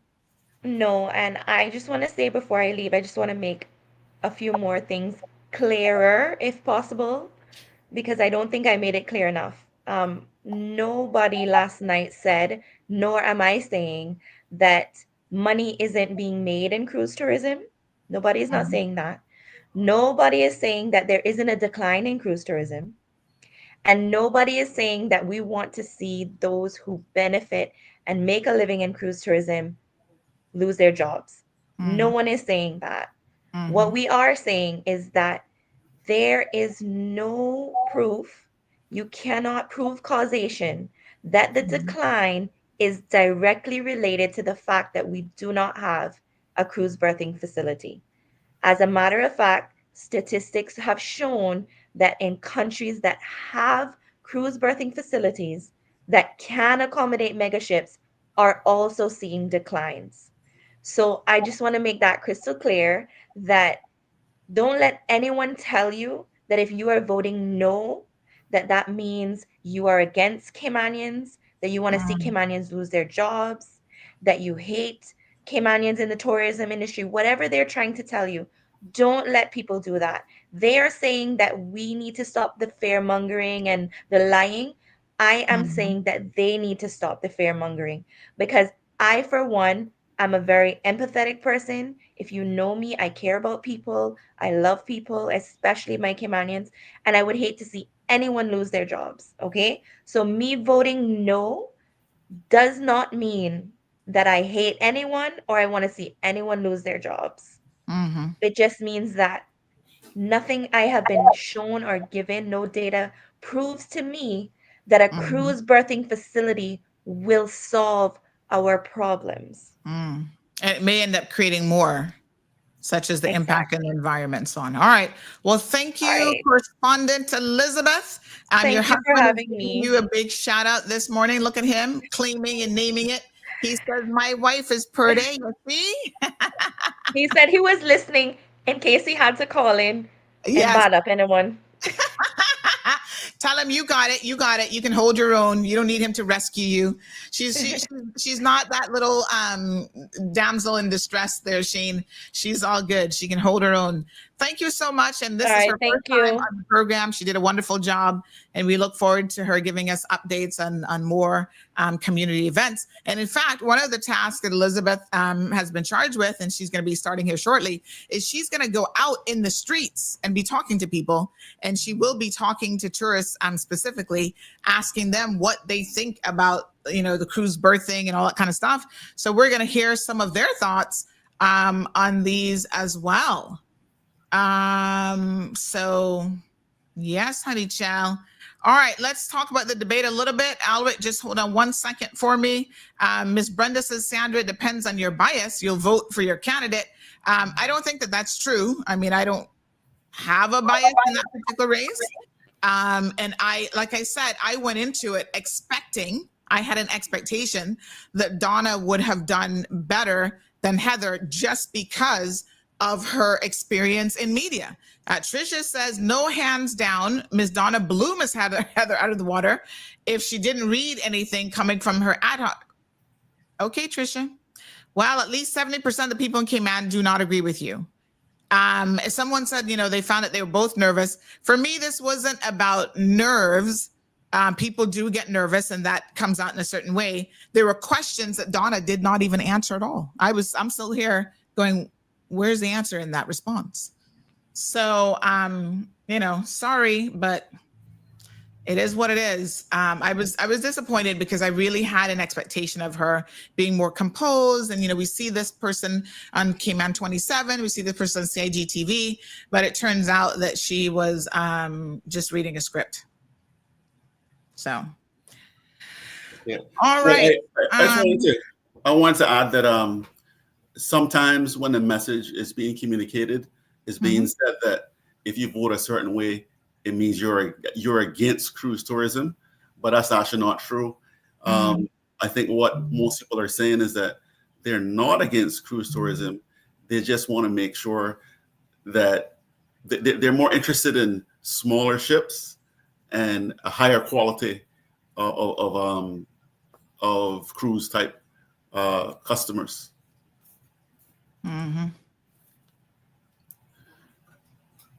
All right. All right. Let's go ahead and pull in Miss Jewel. She can join the conversation with us now. Miss Jewel, is that you? I'm not seeing you is the problem. Oh, there you go. Okay. Good morning. I was wondering. Morning. How are you? Not bad, and yourself? Very, very good. So this is your first time on the Cold Hard Truth. Welcome to the program, ma'am. Yes. Thank you for having me. Sorry for the noise, but I'm doing a sort of a media blitz run today, so I couldn't get to my home to actually take this video. So hopefully everyone can hear me. And good morning, Kim and I. Yes. Good morning. So yes, we'll try to work with it in terms of the sound. I'm going to try to pump up the audio just a little bit. I don't know if you have headsets that you can put in, but sometimes that helps, even if it's the wireless ones. But unfortunately, I didn't get to bring those with me. So yeah, okay. I'm flying solo now, unfortunately. Yes. All right. So you're running for the district of West Bay Central. So let me hear your thoughts. I mean, you've heard already today that there's a lot of hoopla around, the cruise berthing facility. Have you taken a position on this? Obviously, you're in West Bay Central. When you go to the polls, how will you be voting? Yes, I have actually taken a position on that. I had a debate on Monday night with Radio Cayman, and I shared my position there. My position is based on what the court is asking and based on myself knowing that 86% of the Caymanians are 86% of the people that are in the cruise tourism are in fact Caymanians. So not to influence anyone, but I will be voting yes that Cayman should build a pier. But I did caveat that by saying that there are many other questions that require answers before we can actually commence that project, such as where it's going to be built. I've spoken to a lot of specialists in this field, and they've indicated to me that it doesn't have to be built in Georgetown. There are other areas in Cayman that this pier could be built. So, and what type of pier are we looking for? I've seen in the past different things on Facebook where people said, we could have a floating pier, we could have this type of pier. So there's a lot of questions that need to be answered. I know an environmental impact analysis was done some time back, but these things have to be done over because things change, right? We don't live in a static world, so things change. So we need to get a new environmental impact analysis. But yes, I do support that. A lot of members in West Bay, they rely on this industry, and it would be a severe detriment to them if we start to lose. In fact, we have already started to lose some of the big companies. They are building bigger ships, and they have diverted some of them from coming to Cayman. But yeah, not to influence anyone, but I will be voting yes. All right. So let me just ask a quick question, Alric. Did we actually do an EIA for the port? I didn't think that we did. I think a report was produced at the time of the last when they had the People's Initiative referendum that didn't go through. There was a report that was produced, definitely. I think it was the Baird. Was it the Baird report? Yeah, I think that was the name. Yeah. So there were definitely reports that were produced to discuss the impacts. Jewel, one of the things that they talked about when they talked about the data last night at the CPR rally was that it was mentioned that, for example, Disney was building smaller ships.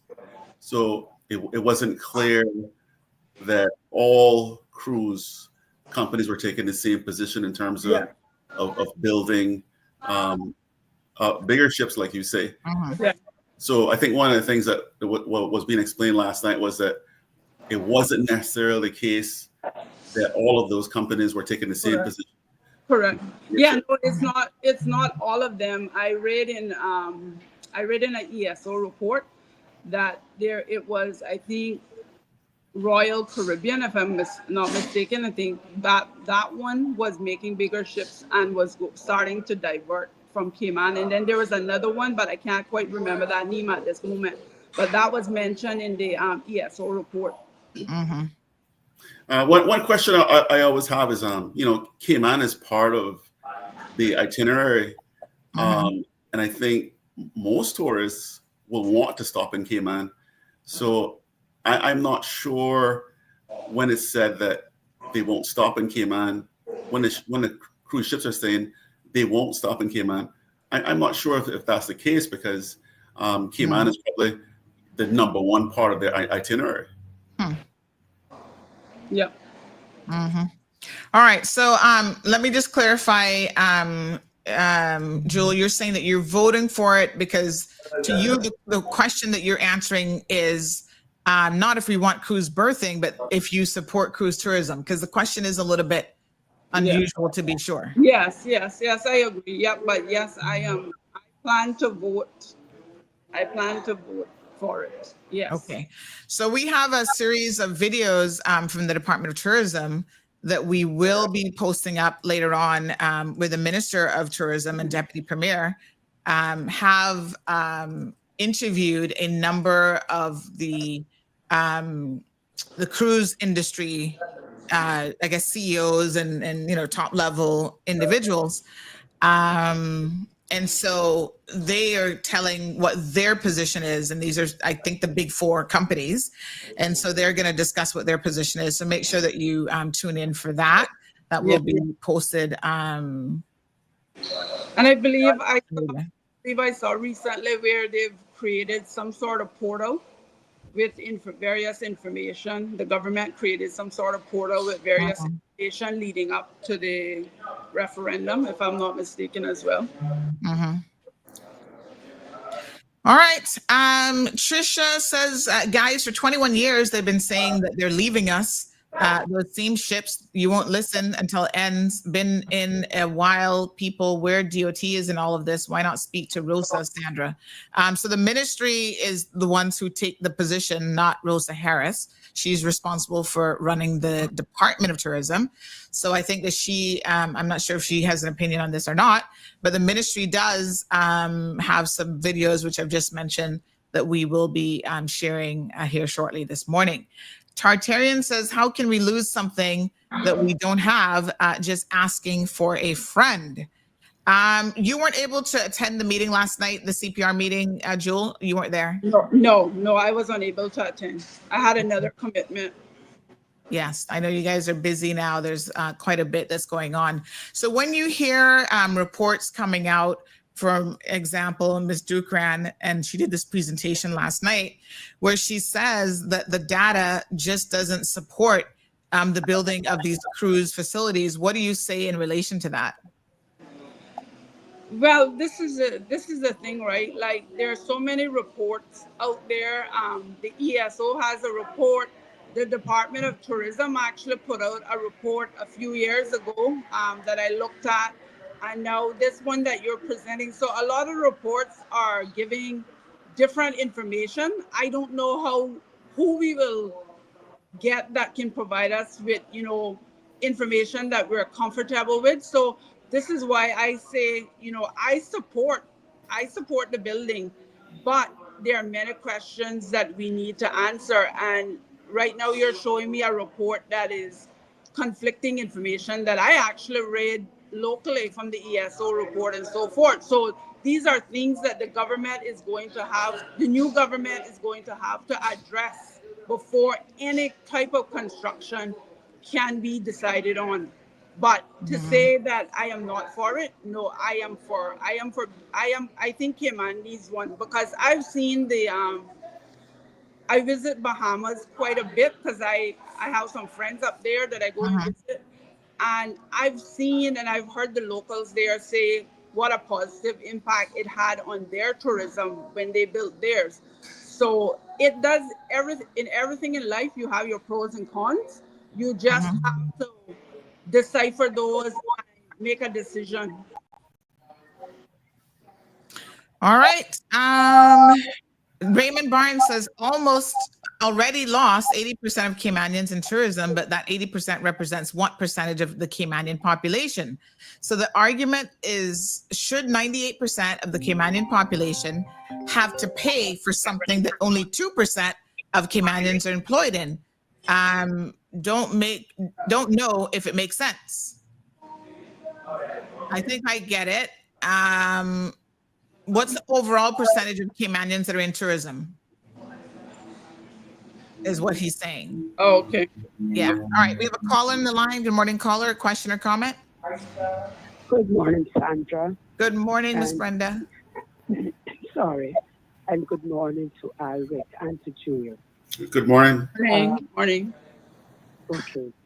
I was actually going to call you earlier and use the Bahamas as an example. And I'm surprised to hear Julia and her comment completely contradicts mine. Because I visited the Bahamas also. And one of the things that they all say to me is that they now live with the regret that they allow these people to cut through their channel to build a cruise port, because what we promised them that they would get out of it, it has not happened. And I've been right there, and the people don't come ashore at night, they go back to the ship. That's where they party, that's where they do everything. So downtown Bahamas is like a ghost town once it gets dark. And now the Bahamians have realized the damage that it has caused to them. Even if they have a high tide, the water comes over the road. They don't even need bad weather. So they're now living with the regret that they have allowed them to do it. Then we have Jamaica warning us and telling us not to do it because of the problems they've had. You have Antigua doing the same thing, and I forget the other place. So we can't use the Bahamas or anywhere else as an example. We are one island. These places have other islands. So when something gets messed up there, at least they have other islands they can turn to. We only have one. And I am a strong believer that you should not interfere with nature. I live here in Savannah, and I have witnessed the destruction that we have. That gully up there by Pedro Castle.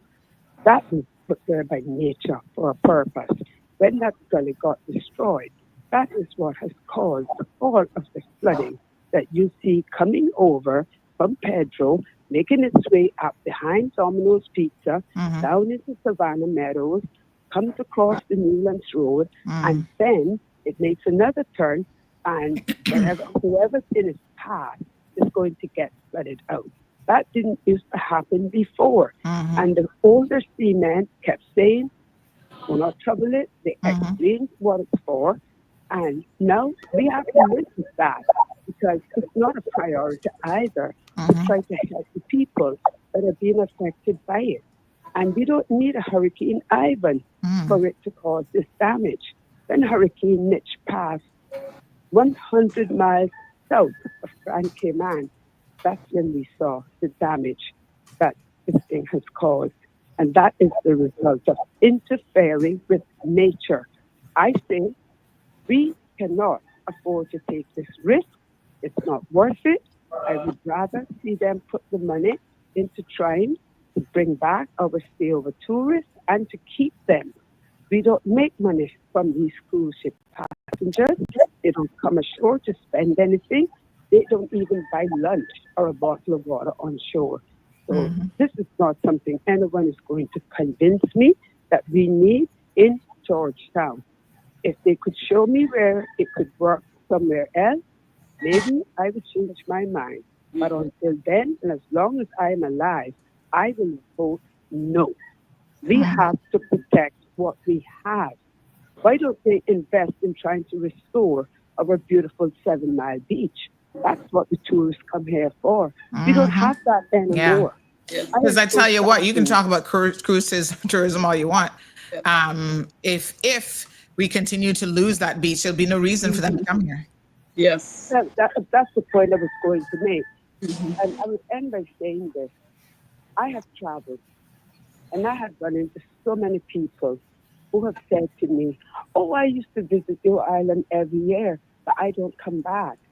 And they name the reasons why they don't come back here. Traffic is the first one, and the loss of the beaches is the second one. The crucial congestion in Georgetown is the third one. So maybe they may want to consider all of that before they add to this problem. Anyway, that's All right. my 10 Thank cents you. worth. Thank you so much, Miss Brenda. Yeah. And we're still working on, because I found it interesting, Jewel, that you talked about, these different reports, and maybe people are confused about which ones to even understand and vote for. You have to understand the reports, obviously. So we've been working overtime trying to get Miss Marla Dukran on the program so that she can explain to us in layman's terms exactly what's in her report, where did she get that information from, and it's an educational process. Yeah. So Miss Lily is asking for the poll question. There you go, Miss Lily. That's Yeah. the poll question for I Savannah. just wanted to jump in on Miss Brenda's comments, and I have the much respect for Miss Brenda. I've known her, I guess, all my life pretty much. And yes, I do agree with a lot of her comments in regard to the 7 Mile Beach. I mean, the situation there is just deplorable and unacceptable. And I'm not just talking about the beach erosion. I'm talking about the violence and that sort of stuff that's been occurring on our public beach. I think you actually posted some videos last year sometime. And I just wanted to reiterate again, despite me voting yes, I do believe that there are many questions that still need to be answered before the pier is constructed. And I'm not saying, I want it to be clear, I'm not saying that it should be built in Georgetown. As I said, I've spoken to several specialists in Cayman, like that are in that industry, and older people, and they've indicated that it doesn't have to be in Georgetown. There are other places that it could be constructed, but before any construction takes place, you have to go through a process of answering questions and concerns of the citizens of the Cayman Islands. You just can't go and jump and do it without their input. So I just wanted to make that clear. And in regards to the beach, one of my proposals for the beach situation is actually for the Cayman Islands to develop what is called a beach plan. And that plan is going to address all of the illegal vendors that I understand that are working on the beach. We have to ensure that the vendors on the beach are properly licensed by the DCI, and that there are no illegal persons or no illegal businesses on the beach. We have to increase our police patrol on the beach, like how we used to have the ATVs. We have to get that back and increase that presence. That will take care of some of the violence. But we also have to educate the vendors on pride, because the pride of Cayman should be in every one of us. And some of the setups on the beach are not the most cosmetically pleasing to the eyes. So we have to do pride training and so forth with the vendors to ensure that their setup is properly and that sort of stuff. And we also have to encourage more things when it comes to littering. I think we have a good law in place, but the part that's lacking is the actual enforcement of that law to make people pay for littering, and then that will actually discourage people. But my beach plan is going to be comprehensive, and it's going to cover all the beaches on the island. I'm just speaking right now on the situation that's occurring on our public beach, which is the gym, and a lot of visitors complaining about it. I've seen various posts that have been made. I know that some people will just complain to complain, but some of the posts and concerns are legitimate in regards to the beach. All right, very good. Mr. Alric? Yeah, I just wanted, is it correct you didn't go to the session last night, Joel? Yes, she said she wasn't able to go. Other engagement. So I just wanted to share with you one of the points that was made by the gentleman who he went around the world. He dove various sites around the world. He was hired to look at the damage that's caused by various activities around coral around the world. And so one of the things he communicated is that almost everywhere that there was construction, building these facilities in these ports, the coral died from the silt and other construction activities happening in that area. So these are the facts that are based on what he was actually involved in around the world. So it's different environments. He also talked about a golf course being built in one area, and then eventually that impacting the environment around the golf course that was close to the water. So I think that the data needs to be shared with everyone so they understand what the impacts are, rather than the conversation being emotional only. Because as you know, what happens at election time is so many politicians come out and say what needs to be said so that they get the votes. But what we actually have to do is to share the data with everyone so that they can make an informed decision. Yes. Yep. Thank All you. right. Yes. Absolutely. All right, folks. A radio audience 928. That ends, but we'll continue going a little bit longer here on social media. We want to give our candidates the opportunity. And of course, please go vote in the Savannah poll question. The Chamber of Commerce doing a phenomenal job going through all of the different districts, the electoral districts. A couple things that came up last night in relation to the electoral districts I do want to address this morning. The first one is in terms of the debate forum. Someone said, oh, because Heather was reading, she was given the questions in advance. Nobody gets the questions in advance. Mr. Will Panu shared that, and I believe him to my satisfaction, because there are other people who are actually involved in the process of selecting the questions, and it actually happens the day of the debate. What I would say is, and this is where lack of preparation is really, really shocking for the candidates, there should be no question that comes as a surprise for these candidates, right? It's predictable what the top 5 issues are in this country that we're facing.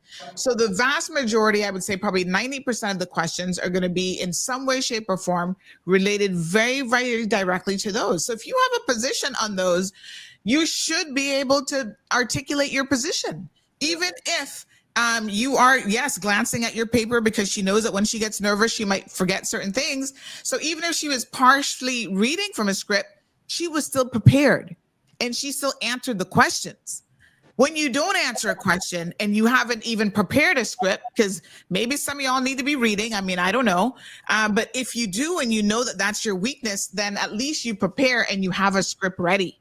When you go in there and you have no script ready and you're not answering the questions, then you're not impressing me. Some of y'all impress easily. That's up to you, but you're certainly not impressing me. So let me be very clear. Nobody gets it in advance. Ms. Heather didn't get the questions in advance. Nobody gets the questions, but you're an MP. Don't you know what the top 5 issues are facing this country? Don't you know what your position is on those? If you have a manifesto, take your manifesto to the debate forum, so that if you need to, you can refer to it. Now, there's some people who are a bit more, I guess, polished, and that they don't need to read from anything at all. I think Jay and Justin were the only ones who so far have really demonstrated that, and they did a phenomenal job at it. But not everybody is going to be quite like that. So candidates, you know yourselves, and the number one rule is you better answer the question. Then after that, how well you answer the question is a different situation. So you got time to start practicing, honey child. Yeah, and Sandra, just to add to what you've said, these debates, they keep you on your feet, keep you alert. It helps you to be able to see how good you are, or working under pressure, or responding under pressure, because you're applying for a job to represent the people. And there are going to be times when you can't get a script.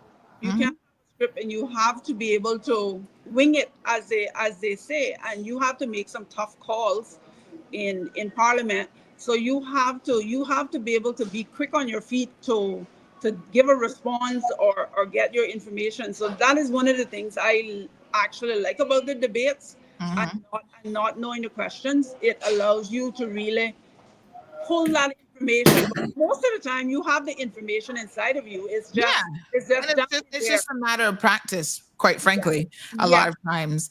And, you know, if you have to keep notes with you, but it's also a matter of preparation. Practice and preparation is key.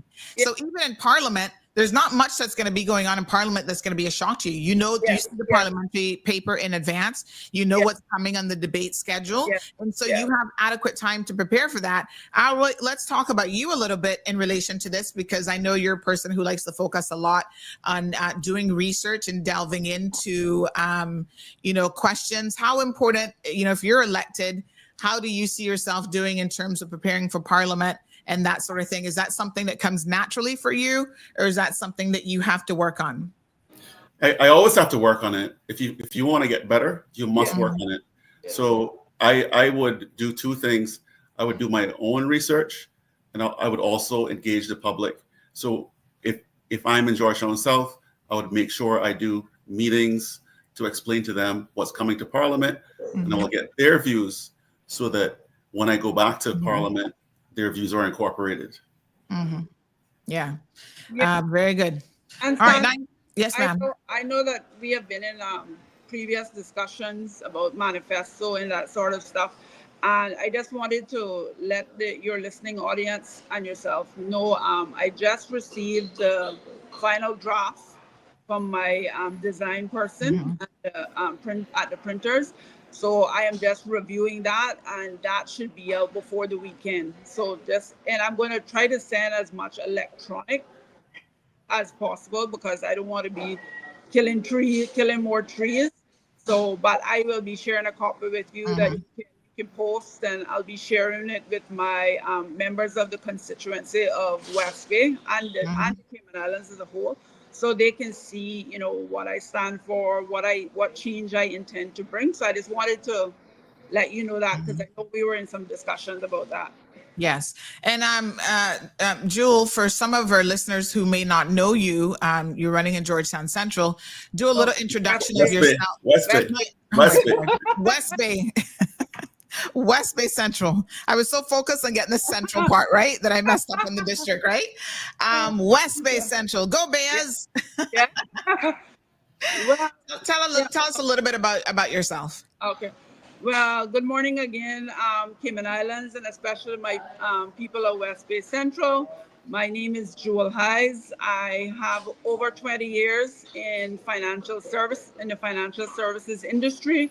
My last position in the industry was working for one of the top 5 international banks that's currently has an office in the Cayman Islands. I have always been a people's person. Anything about people, I'm there. But right next to that is animals as well. Because Sandra, you would that I love me some animals. That I'm an advocate for both humans and animals as well. I am a certified public accountant, so I have that certification. I'm also a compliance specialist. And just to let people know, one of the things many people might know about me is my very first job was in the Parliament with the Honorable Sybil McLaughlin and Miss Georgette Myrie. So I learned a lot about parliamentary procedures under those two ladies. And I know some things may have changed, but the process, for the most part, the process seems relatively the same from when I was there. So I think this gives me an edge. Not only do I have real life work experience, but I have knowledge of the parliamentary process. So I can get right in and start running. I don't need to crawl in. I can run. And I just ask the people of West Bay Central, you know, call me, contact me. My number is 938-1960. You have any questions, you would like me to come and meet you and your families, please connect with me. And I am somebody that is going to work for you. We are going to get results. We're going to get results. And tell people, Jewel, how they can find you. How's the best way to reach out? The best way to reach out is either by WhatsApping me on my number 9381960. I have social media pages on Instagram, Facebook, TikTok. Look for Jewel Heights, West Bay Central, and you should see it pop up there. But the quickest way, I always respond to my phone. This is a number I've had for over 20 something years. Even if the person's not stored in my phone, I always answer my calls. I don't ignore calls that I don't know because it could be some urgent matter.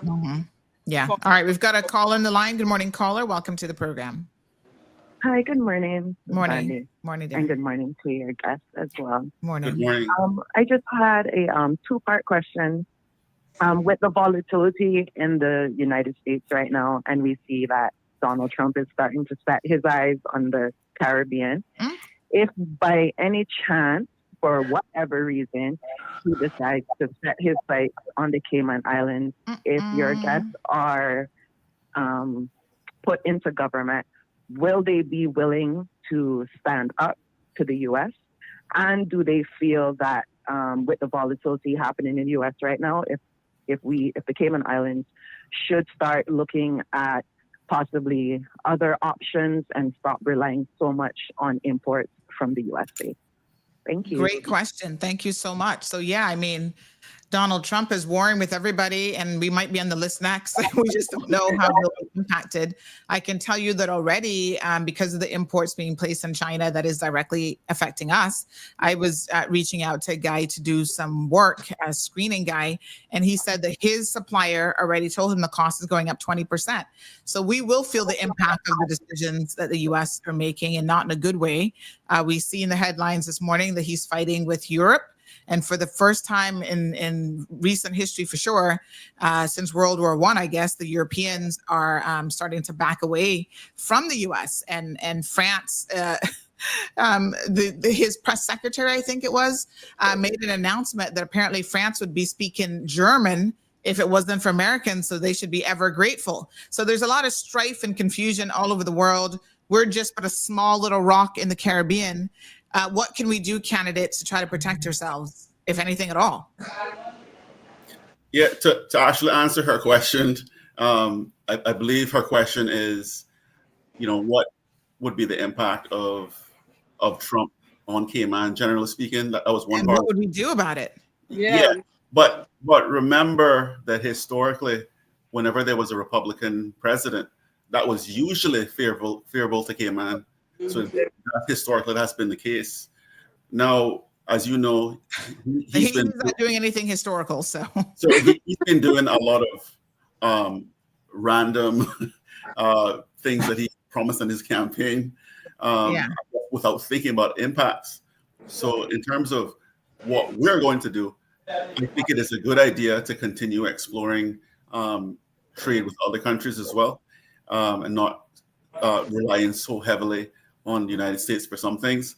But as you've brought up, Sandra, even when you consider trade with other countries, you have to also consider the types of products that are coming from those countries and whether or not Caymans would actually recognize the products and whether Caymans would actually buy the products. Yeah. So it's not just a decision of let's go somewhere else and buy those goods, but are the logistics sorted out? Is there a direct route? And even if there's a direct route, will Cayman people actually buy those products? So there's a number of things to consider, not just going to a different location. Yeah. All right. So just jump in on that. She specifically asked, would we be willing to stand up to the U.S.? And to me, that answer is a definite yes, because even though, the U.S. is a very big place, very powerful, but that the voters would have voted us in to stand up and fight. And that is what I am going to do, stand up and fight. It might be a David and Goliath situation, but we have to stand tall for our people. For far too long, our people have just been left to the mercies of politicians who didn't necessarily have their best interests, and didn't, kind of put on one side. That dynamic is changing. The voters are now fed up and they're taking a stand. And I'm actually very glad to see a lot more people being vocal and really paying attention more to politics now, not about, oh, she's my friend or that's my friend and I'm going to vote for them. It's no more of that now. And in regards to having relationships with other suppliers and other, in regards to produce and that sort of stuff, I watched the Northside debate. I watched the Northside debate the other night, and I believe it was Jay that mentioned that they were actually looking into that process where Cayman can get better logistics in regards to bringing in certain fruits and certain vegetables and bringing the cost down. So that is something that I think is very good that they've started. So I would continue that once elected by the people in West Bay Central. I would continue that process because I do think we need to reduce our reliance on the U.S. With certain things. Yes. And so thank you so much for that very, relevant question from the listener to the program, because we know that there's a draft lift to propose travel ban countries where the Trump administration has listed the following countries where citizens would face restrictions on entering the U.S. Is if they visit those countries. And a good number of those countries are in the Caribbean on the CARICOM list. So it's a list of some 43 countries. And by the way, folks, these are the types of things that you'll find on our website. Please, I encourage people to always visit the CMR website. We do a lot of these very in-depth stories. This particular one was done from the 15th of March, so 4 days ago, and it was titled Trump Administration Considers Travel Ban on Dozens of Countries. And in those dozens of countries, which include some of them a full visa suspension, partial visa suspension, and conditional restrictions, in that are some members of CARICOM, which include obviously some countries that we would be very, very familiar with. The relationship of Cuba is very much, up in the air as Trump continues to decide what he's going to do there. St. Lucia, St. Kitts, Antigua, Dominica, lots of countries potentially having a fallout. And of course, Cayman has not yet been specifically mentioned, but I think that based on the trends that we see, that we should be concerned. Now, here's the silver lining, and I'm going to give you candidates a little free nugget that if you get this question in the chamber debate, you're ready, honey child. This is how you do it. Canada has started to say, if you go to their policy options website, they've already said that based on their current relationship with the Trump administration, which is not good, that they should look to the Caribbean among the Trump threats. So they're starting to engage deeper with Caribbean communities and Caribbean countries to help restore what they say is power status and preserve internationalist principles. So whilst on the one hand, Trump is creating, these trade barriers, that now means that there could be other opportunities that are being created and opening up as a result of it. So not just from regional partners, but even international partners, as Canada starts to say, wow, now we see for the first time in the 20th century, post-Second World War II period, we see that the Canadian and U.S. relationship has gone from being very symbiotic as strategic partners, right, to now being adversarial. And that is something that Canada is looking for new partners. Canada is looking at how to take advantage of all these opportunities and leverage their position. And of course, they're looking at the Caribbean, which includes the Cayman Islands. So I just wanted to add that over the years in previous administrations, they've actually hired people in the U.S. to lobby on behalf of the government. So that's one thing I think that we haven't heard anything. Are they still in those jobs? Because we haven't heard much about them. In fact, the one guy, I don't think he works. I think he left. What was his name? Former police officer or something. What was his name? I think he went to New York. My understanding is he resigned from that position and the government never even said anything to us. We didn't know anything about it. Why he resigned? Has he been replaced? What's going on? Do you remember his name, Alric? He was no, I don't recall his name. I can't remember now either, but my sources told me that he resigned. Let me see if I can get his name.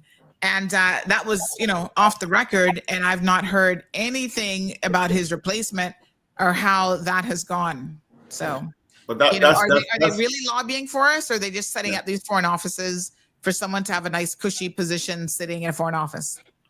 So other than the foreign office, I know that government tends to have people who are, politicians, etc., in different areas to actually argue our case. So not just the foreign office, but actually hiring lobbyists to argue our position. I think that would be helpful if we continue to do that in the future. Yes, Chris Dugan is his name. Thank you so much, sir. A-star. Students, you got an A+ for today for remembering his name. So Chris Dugan, who went to Washington, D.C., and he was supposed to be there lobbying on our behalf. Again, I stand to be corrected, but no, I don't. CMR did the article. My apologies. Go team CMR. Apparently, he left that office back in 2024. What has happened since then? Has his position been replaced? Because the whole idea, once again, Chris Dugan leaves government office. The government hasn't said anything to us. I think that was just a tip that we got. Has he been replaced? Are we in a position to speak with U.S. officials from that perspective? Well, go on. These are the things that matter when you're in government. And, where the politicians and all of this, only God knows. I have no idea if he was replaced. No idea. Yeah. All right. Zoe says it would be a good idea for Cayman to trade with other regions. This requires shipping routes, requires diplomacy, communications, and vessels/ships and money. Yes, it's worth exploring. Yep. Yep. Lily says, what is Bobo radio station? Well, that's how people listen to the show. Hi, child. Bobo 103.1, the frequency changed recently.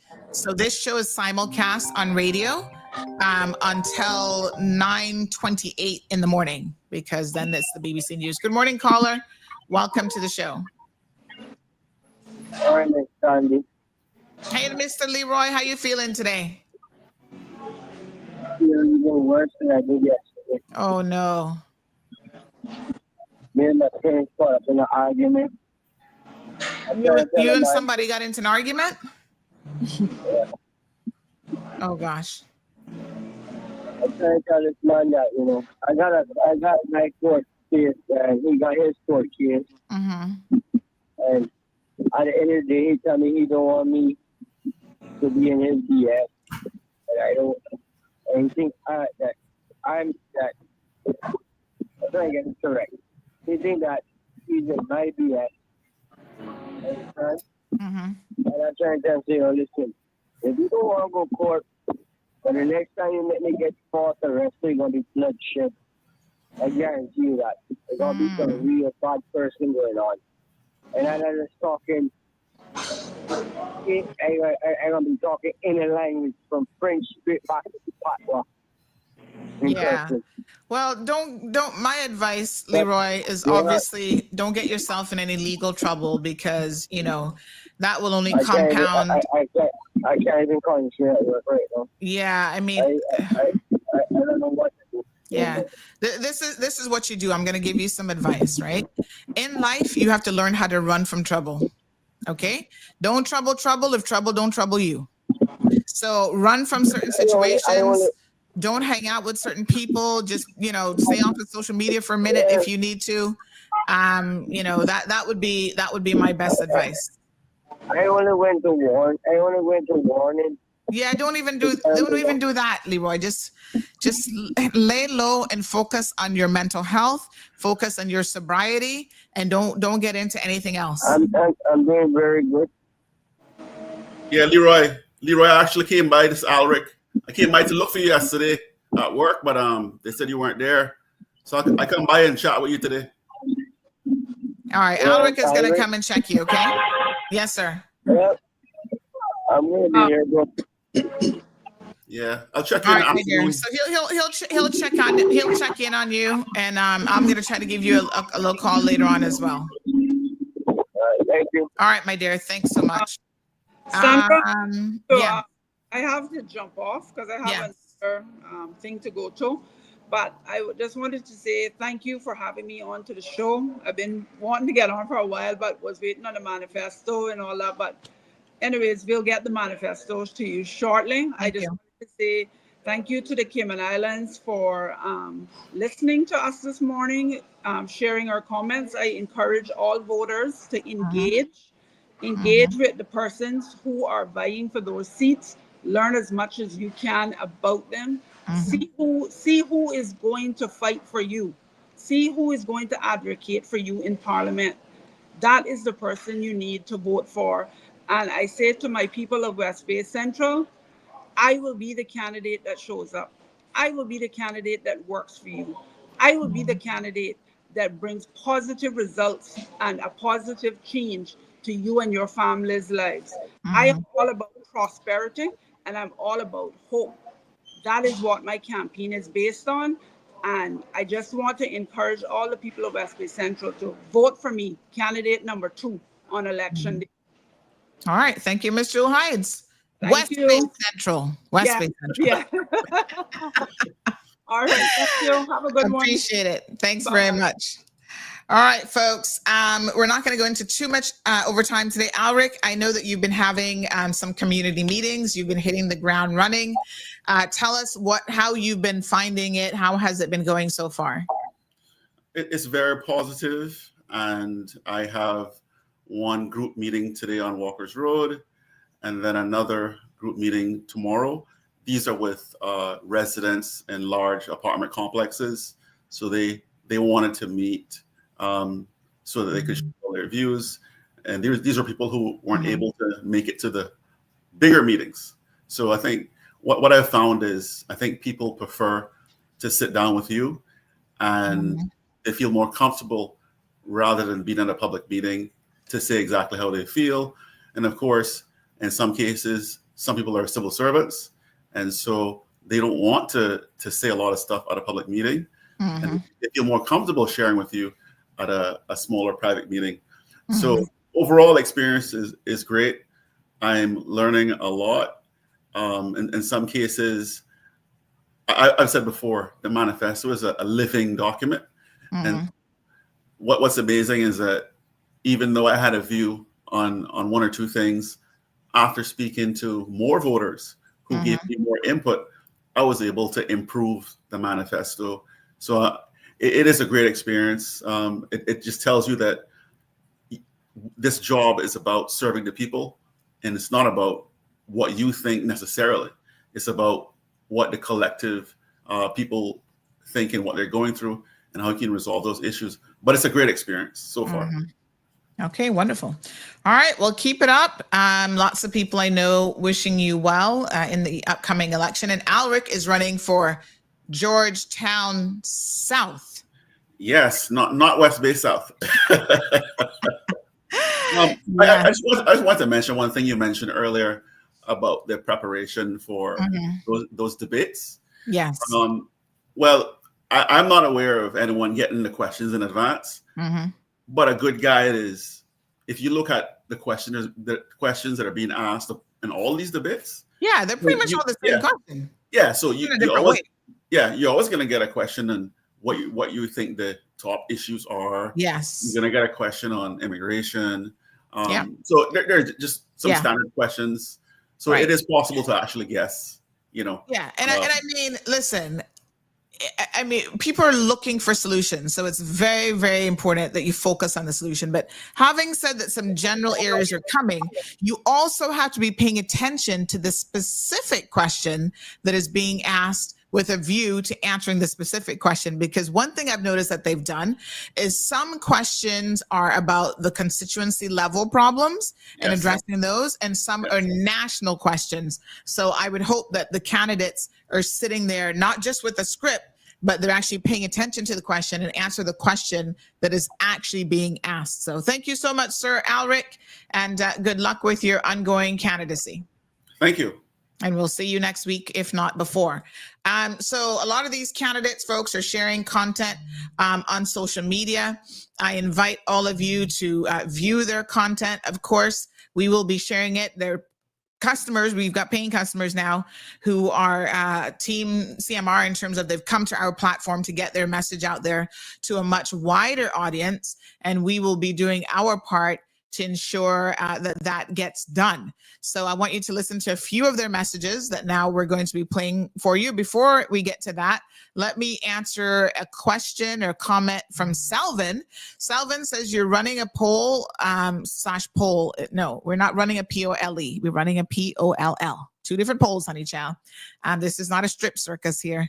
That will always follow your position for reasons you know. Then you defend on that poll as hard data. Selvin, that doesn't make any sense. The implication is somehow I'm doing something to the polls. That's insulting. How can what I do is I create the poll. I get one vote just like everybody else. If I go right now and try and vote in the poll, it's going to say you can't vote because you voted already. So how am I influencing polls? You guys are the ones who are scanning the QR code and you're voting. There's no way to add numbers to the poll. Like that doesn't even make any sense. I don't know what you're implying, how I could be fooling the polls. Folks, just go vote in the polls. Just because y'all don't like the poll results, that ain't got nothing to do with me. Seriously, it doesn't. If you cannot see at this point, I don't care if you're pro PPM, TCCP, CINP, or independents. If you do not see that this will be the biggest loss that the progressives has ever sustained since they've been a party, you are living in a delusional universe. Sorry, but not sorry. It is coming. The progressives is going to get an ass whooping at the polls. They will, my honest opinion, setting everything aside, what I'm hearing people say and the vibe on the streets is that for the first time ever, the progressives will actually lose Georgetown seats. Normally, Georgetown is their stronghold. They're going to lose seats in their stronghold.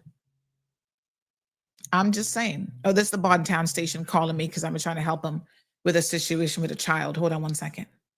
Hello, good morning. Morning. Yes, can I call you back? I've got some further updates for you, but I'm just wrapping up my show. So I'll call you right back. Okay, thanks much. All right, folks, those are the things that we do behind the scenes around here. None of your business. We're helping a child who's in an abusive situation, hopefully get some help. All right, Miss Brenda says we're a BOTC. He'll have to deal with the UK. Again, him and all of Europe seem like they're falling out of love, so we'll see how that works out. Selvin said, this is why I love this platform. Good advice, Sandra. Thank you, Selvin. Yes, I want Leroy to not get himself in trouble. It doesn't make any sense. It's not going to further him in any sort of positive way. So he says your prediction will leave you needing a seat for your show instead of standing. Well, honey child, April the 30th, put your money where your mouth is. I'm taking, I'm not going to dinner with you, Selvin. We don't have that kind of relationship. But who did I agree to have dinner with? Somebody's going to buy me a steak dinner if my predictions are wrong. I am predicting that 90% of my predictions are going to be 100% accurate. Kaboom! Kaboom! Watch me. I mean, listen, you PPM people, go out there and vote. Damien said I tested it already. The polls can't be tampered with twice or VPN. And sometimes, Damien, I forget that I'm on a VPN at home because my phone will pick up on the Wi-Fi VPN because there are certain things that I need to do on a VPN. And it tells me you can't vote on a VPN. I was like, oh, shoot, let me get on the other network. Where's Siobhan? Siobhan and I tried to test the poll and we tested it like we went... somebody said the biggest ass thing I want to see in Miss Amelia. Whoop, Joey Hugh. I'm getting my suit ready. Lord have mercy. So yes. what was I going to say? Yeah, we tested it. Like we went out to another place, tried to vote from our phones again, and it wouldn't allow us to, even though we were technically on a different Wi-Fi network. So I haven't found, I do know that what some people are doing, take, for example, some parties don't have an individual in a particular constituency. So how they're trying to throw it off is they're voting for the person who everybody knows isn't going to get in, like that third person, to try to bring down the numbers of like the first person. So the numbers may not be 100% accurate, like the percentage between each, but the order and 90%, I'm going to even go up to say 95%, the order is going to be spot on. Good morning, caller. Good morning, Sandy. Dexter here. Good morning, Mr. Dexter. Last night, the PPM were having their campaign, and it was right by our clubhouse, which the Cayman Islands Seafarers Association. Oh, okay. They did not even have. We had our monthly, our general, which is the third Tuesday of every month, is when we have our general meeting for the seafarers, and none of them called and asked when were our meeting. The music was so loud, it was disgusting. It was really bothering everybody, because when Benson, the president, was trying to talk, he could hardly hear what he could hear what he was saying, but he got so distracted from them. So this is your seafarers a general meeting. Okay. So I wonder if maybe they didn't know when you guys meet. Yeah, but they could have called. Oh, yeah.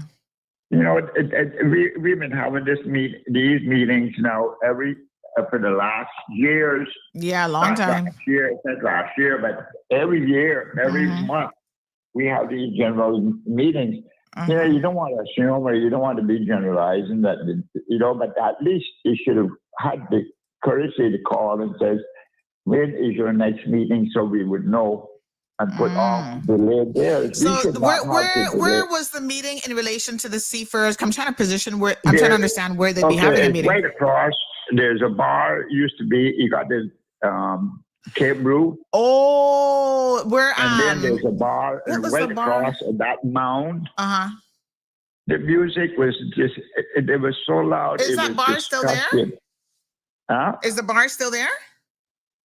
I don't know. Oh, okay. That has never been successful, because many people have been there. I don't go to it anymore, so I really don't know. All right. But, so I guess all parties and candidates and stuff, if you're having meetings in areas, things can get a little loud with the loudspeakers, try to be mindful of the residents, and in this case, the Seafarers Association, who is trying to have their own meeting and was being disrupted by the PPM meeting. All right, I think they got it loud and clear. I hope they publicly apologize to us, because we are a unique group of people. And none of us getting any younger. Yes, sir. Okay. Okay, Sandy, you take care. Thank you too. All right, honey chill. Okay, bye. All right, darling. Yeah, all right. So be courteous. All right, Mr. Anthony says, I agree with you, Sandy. PPM will take a loss. Andrew says the polls are an indication of the people's opinion, not CMR, because anybody literally could vote in the polls. You just go and scan the QR code or put in the link. Lucille says, everyone is running. Sandy, where are you running from Point to North Side? Child, I need to run around the block, lose some more pounds. Roar Kiman says, yeah, boy, PPM is going down. Sia says your polls could be off by a bunch, because I can only imagine how many people can't vote in your poll because they're blocked. Just saying. How can you be blocked from voting in a poll? That don't make no sense, Sia. How can that's illogical. So the poll is going to be off by a bunch, because I can't imagine how many people can't vote in your poll because they're blocked. So the poll is posted on social media, Instagram, Facebook, WhatsApp. Somebody can get the poll, they can forward it and share it to you. So there's no way to block somebody from voting in the poll. That just don't make no sense, honey child. I don't understand. You confusing my brain this morning.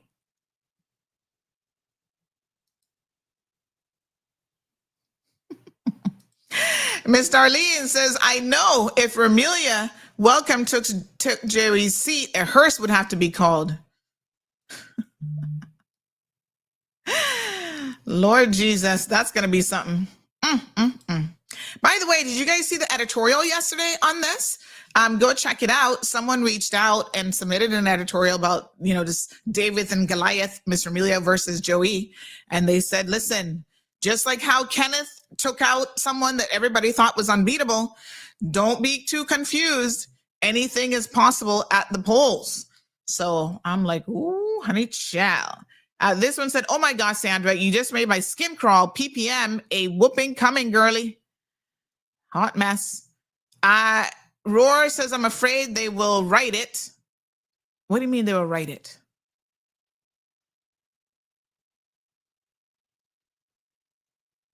Oh, Trish is insulting Miss Amelia.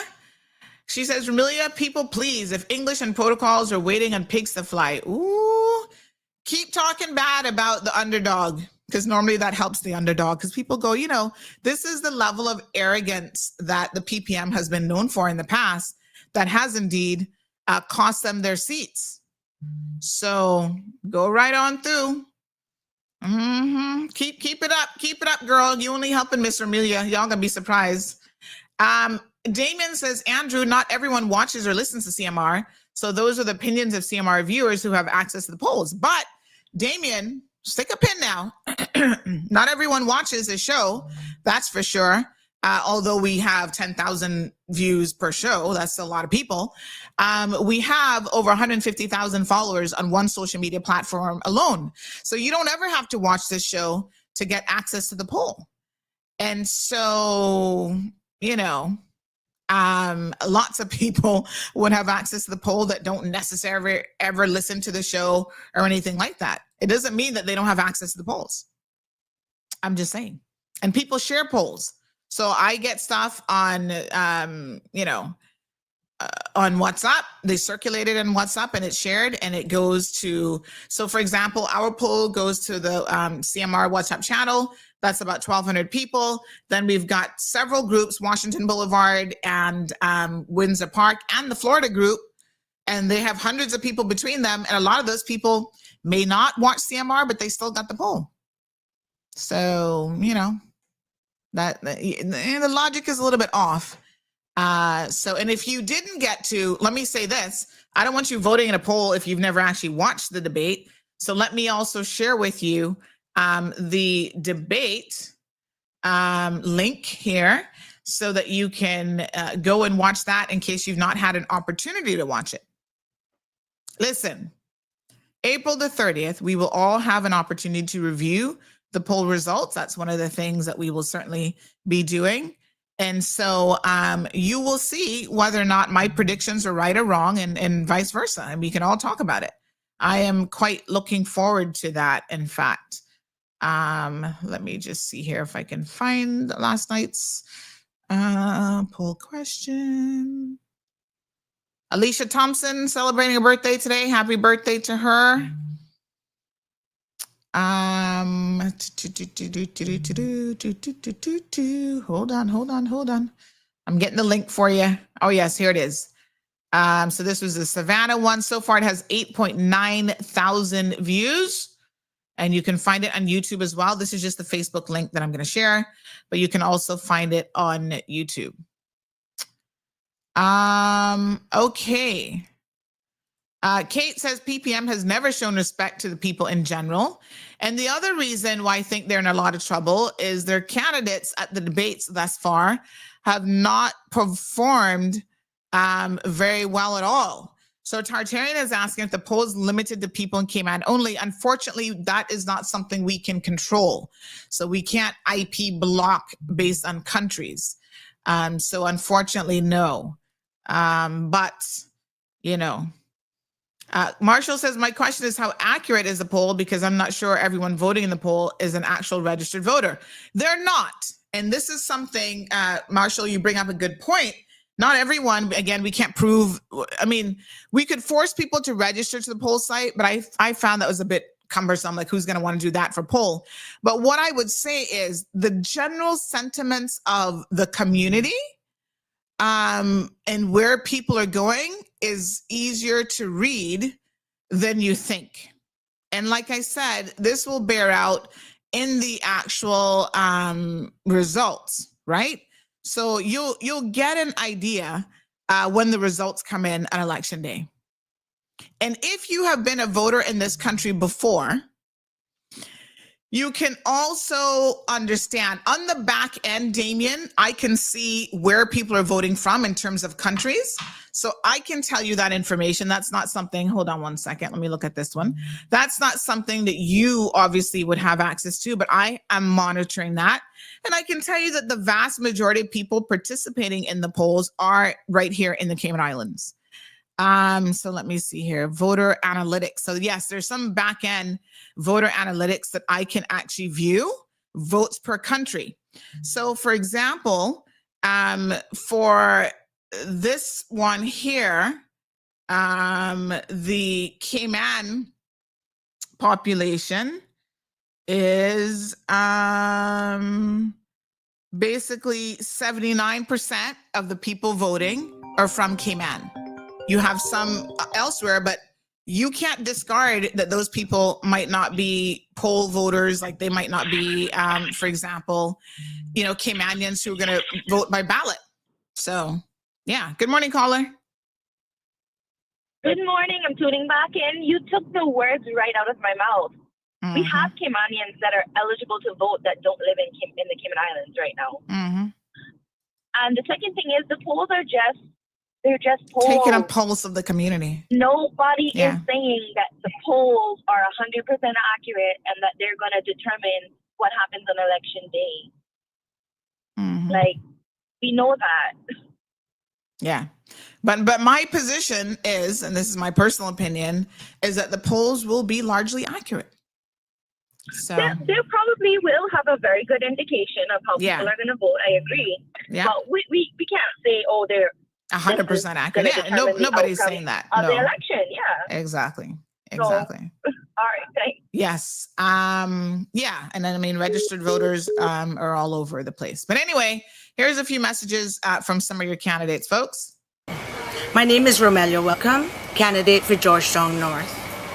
We are here today to show proof of things that have gotten done in our community of Georgetown North with Mr. James Forbes. Mr. Forbes reported to me that he was having issues with his roof. I called an act of random kindness and they did an awesome job for him. Here am I, Mr. Forbes.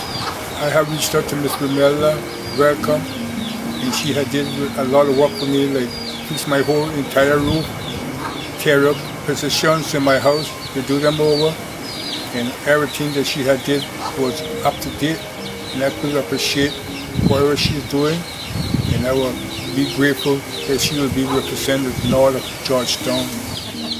Thank you.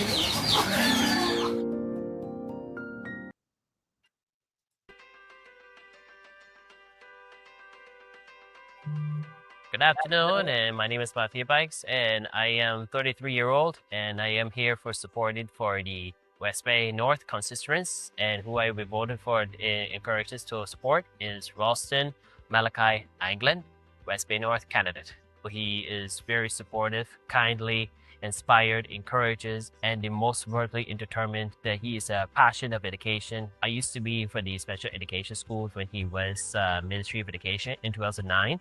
And he remembers about how much we have missed our family ones. So I know that our fathers are good friends and families, so we're close by in the good old days. Went to sea months together and went to sea as representing the he had found upon the seas, like how it came in Island Seafarers memories about he had this. God bless his soul for my father. And Ralston was very supportive that he had knew that I have been competitive representing the Cayman Islands, which is Special Olympics Cayman Islands. And I have been over the past 17 years that I have represented for support. And Ralston Anglin is a best man who is encouraging for all. He's like devoted father, devoted man, and a friend, also like a family to us. I'm standing behind me is by Cayman Toronto Center. We are visiting here, and we have so many memories about it. And we know Ralston Anglin is going to be himself as determined, perseverance, and always minor obstacles that he's there for us. So I ask West Bay North, I encourage West Bay North to support Ralston Anglin, West Bay North candidate 2025, vote for one and best for all. Keep us self-placed. God is good for us. Good evening. My name is Romelia Welcome, candidate for Georgetown North. It has come to my attention of all the garbage and dirt that was out here by property next to Lobster Pot, which I believe is owned by government. I quickly got a group of youngsters together and they were so eager to help me. So here we are. I would like to say thank you for helping us clean up the community. We are very thankful and very grateful for this opportunity. We also collected about 16 to 20 garbages. It's very helpful for us to be youngsters and help older. So thank you for helping us. It's really good. You're most welcome. It's my pleasure to work with youngsters as you guys. All clean. This is all clean. This is proving stable leadership.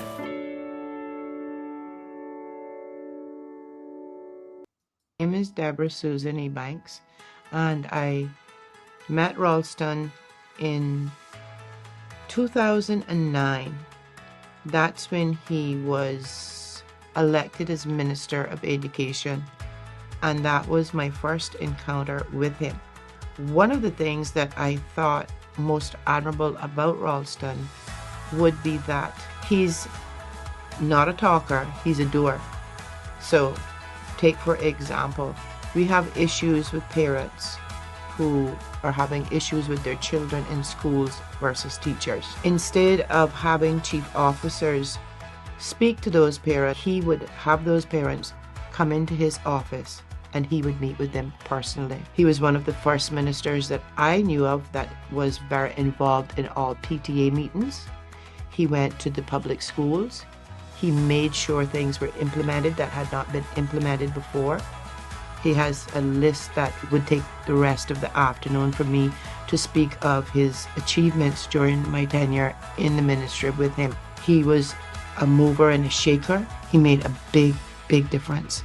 And under that leadership, I gained a lot of respect for him. When he declared for West Bay North, I was approached by him and he asked if I would endorse him, which I told him yes. And I would encourage the people of West Bay North to vote for him, to vote for Ralston Malachi Anglin, or as some people say, Raleigh. He is the best education minister we ever had. Hands down. Hands down.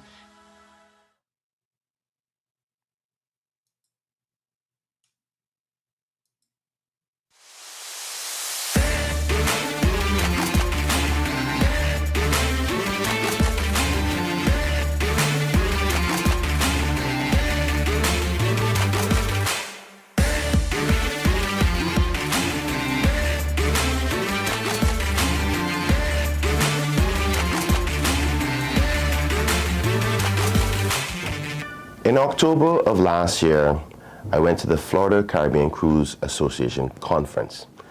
In that conference, I had the opportunity to sit down with the top 4 cruise lines that visit our beautiful Cayman Islands. I had a chance to speak to them about some important things that will help us make the decision in respect to whether we should be building cruise berthing facilities. These questions, I hope, and their answers can help you make the decision on the way to move forward. And the questions are listed as such. Question number 1. If we build a pier, are we willing to do overnight stops in Grand Cayman? Second question. If the people / the government of the Cayman Islands choose to build a pier, Are you willing to be involved in a financing model for the pier? Question number 3. If the people of the Cayman Islands choose not to support a pier, what will the effects on cruise calls be for Grand Cayman over the next 10 years? Question number 4. Would allowing your casinos in our harbor be an incentive to increase calls in the Cayman Islands with or without a pier? And last question, where do you think is the best place to build a pier in Grand Cayman? Is it somewhere new or at the current location where they're being tendered? I hope that these questions will help you find the answers that you need for this vital question on cruise berthing infrastructure. In this video, I sit down with Mr. David Candib of Carnival Cruise Lines. Here's what he had to say.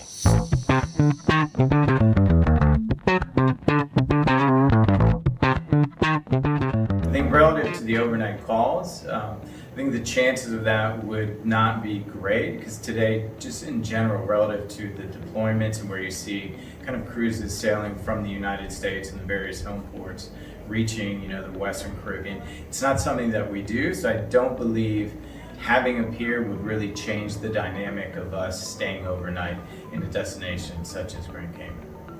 So I think the abilities, depending upon the deployment and where the ship goes to next and from, it would be something that we would look at when we're putting together the itinerary. I think the more important thing relative to that is the time ashore and the ability of our guests and crew by having a pier alongside would be greatly enhanced. So not only the experience, but the time ashore would be the number one direct impact you would see rather than potentially expanding.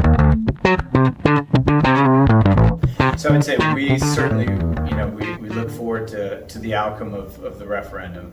We were participating before, through the process. I think we're definitely open to working with others, working with the government to understand the opportunities there, and for us, how we could participate in the development, of a cruise pier in Grand Cayman. So I think once this process moves forward, the community, is open to a cruise berthing facility. I think we would certainly like to come back and discuss how we could participate and what that would mean. There are a variety of ways that could look like, but I think we have a good track record and an understanding of ways in which we could partner with Cayman Islands, the community, and others.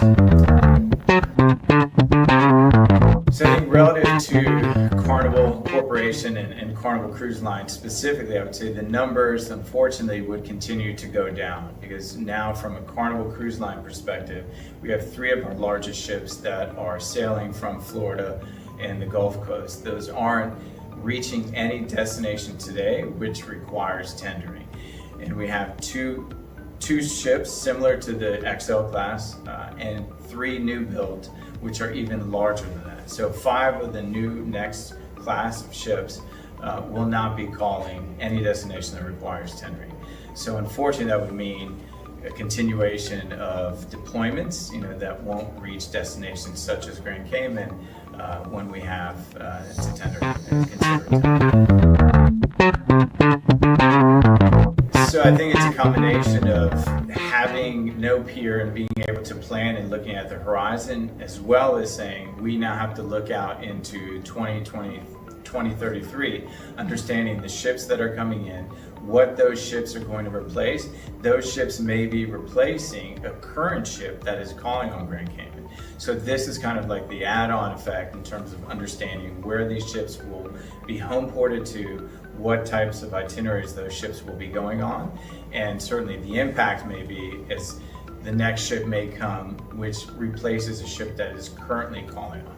That's already happened for us since 2021. So I would say it's certainly something that is highly visible for all of our brands and the deployment team, and it's a big consideration to be able to look at that as part of the deployment consideration.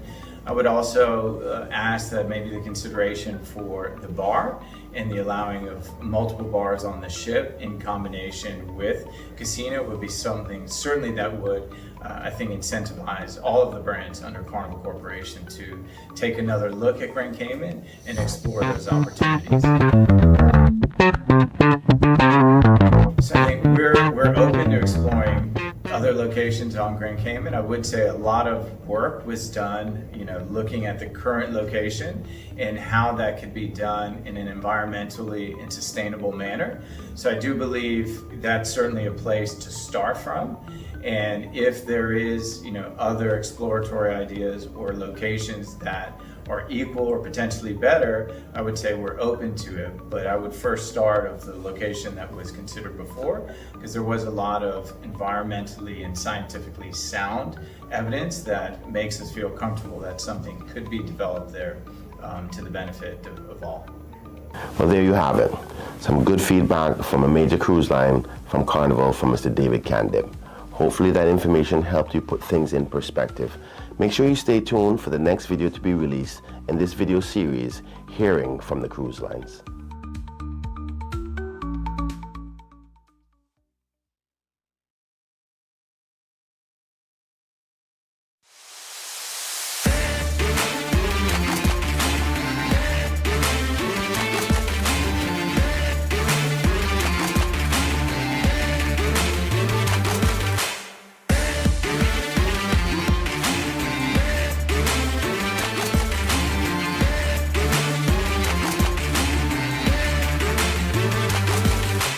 Good day, everybody. Welcome back to the video series here on the cruise industry topic, cruise berthing and cruise piers here in the Cayman Islands.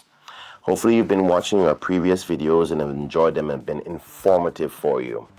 In this video, I had the opportunity to sit down with the chairman of MSC, Mr. Richard Sasso, to give us his perspective on 5 key questions that will help inform you about the issue of cruise berthing here in the Cayman Islands. Hopefully you find them informative and help you make your analysis. Take a listen. That's an interesting question, Minister, and the answer is we would always look at the opportunity. There is always something going on in our, let's say, organizing our itineraries and where the ships have to be in the next port of call. And sometimes there could be an opportunity for the ship to stay there several hours longer, which is helpful, and sometimes even overnight. But it's not something that is traditional in the respect of a Grand Cayman call, but it could be in the future. There is no doubt that we want a pier to be built in Cayman, and that we would definitely run to you to be part of the financial participation, because we need that pier there. It's an essential part of our operations going forward. So yes, the answer is unequivocally yes. Minister, I wouldn't even want to contemplate how disastrous that could be, because there are so many destinations now moving forward in every respect, including the cruise lines themselves, who are building their own destinations in order to have variety and a distinction. And Cayman is an iconic port of call for all of us.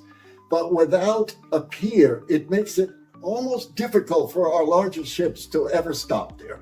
So having the pier built is priority number 1 in my book for Cayman, because we would love to make sure that we have access for all of our international guests, and all of the MSC guests are going to love Cayman.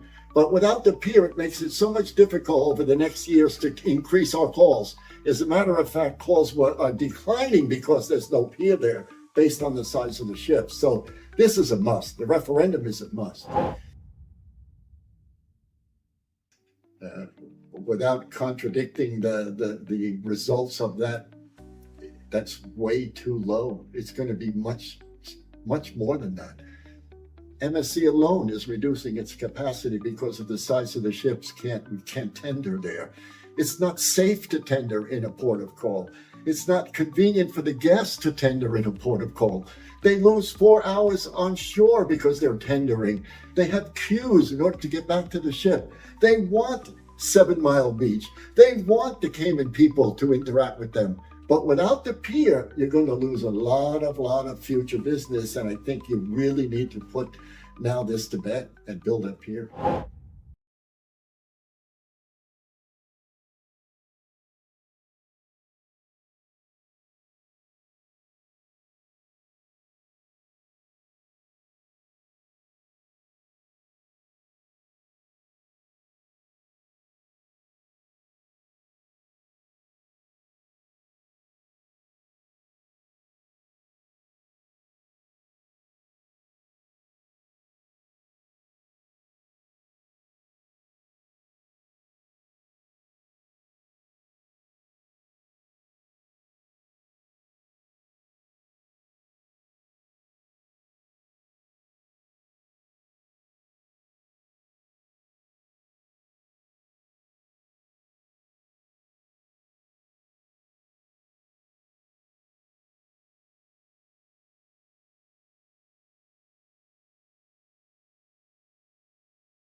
Beach.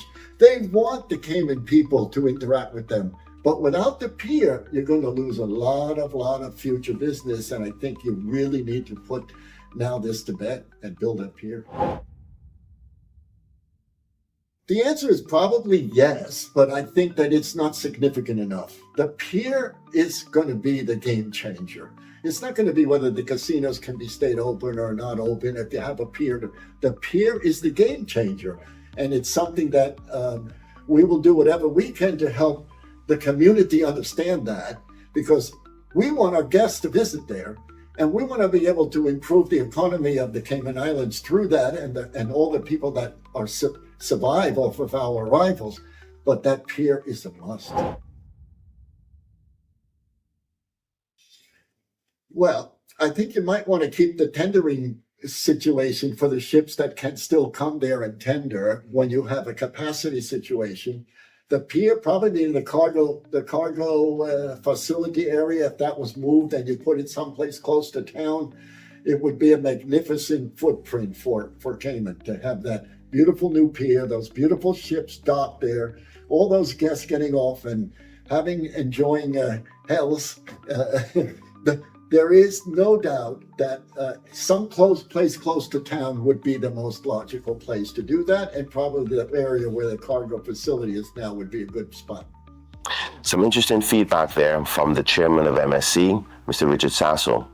So as we wrap up this video series on a perspective on our top 4 cruise lines that call on the Cayman Islands, I hope that you've had the opportunity to see all of them, take them in perspective, and I hope those views and those thoughts and those answers will help you to make a decision in the referendum if one is held.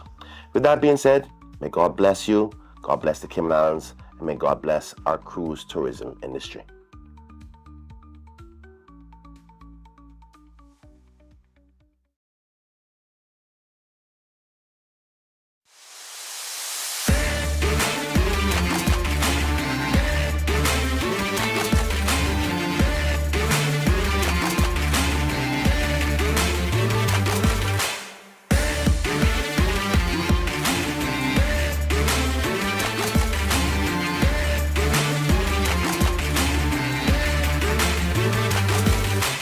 I recently went to the Florida Caribbean Cruise Line Association conference and I had the opportunity to meet with 4 of the top CEO and executives from the cruise lines that call in the Cayman Islands. In an interview sit down with me, Minister for Tourism, I sat with Mr. Harry Sommer, the President and CEO of Norwegian Cruise Lines, to give us his perspective on things here in respect to the cruise industry for the Cayman Islands. I asked him 5 questions. Hopefully the answers he gives will help you to give support for the decision to build a cruise berthing facility here in the Cayman Islands. So, overnight stops are a little bit of a challenge because our guests tend not to want to stay in the same place for 2 days. But what we can do if a pier is built is we can stay on the island longer.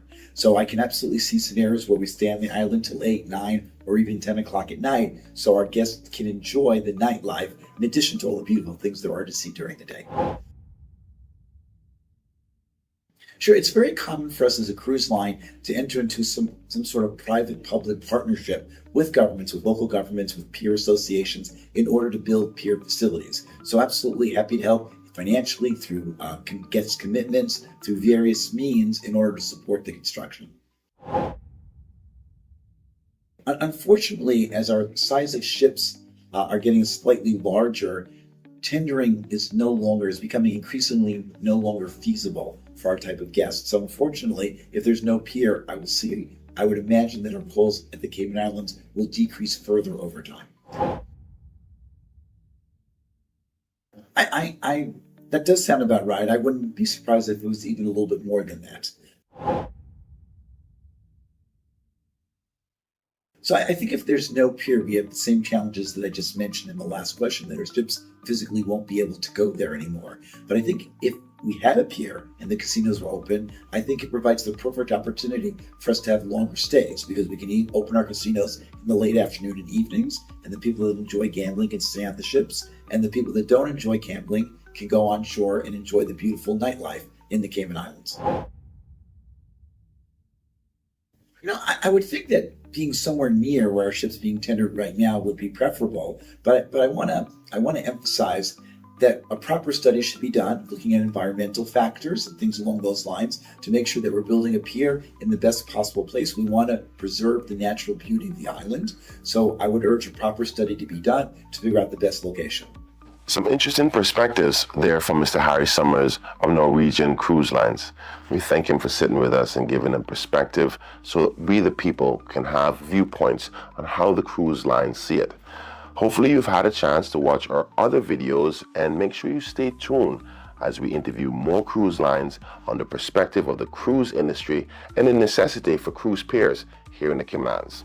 Make sure you stay tuned and make sure you share this video.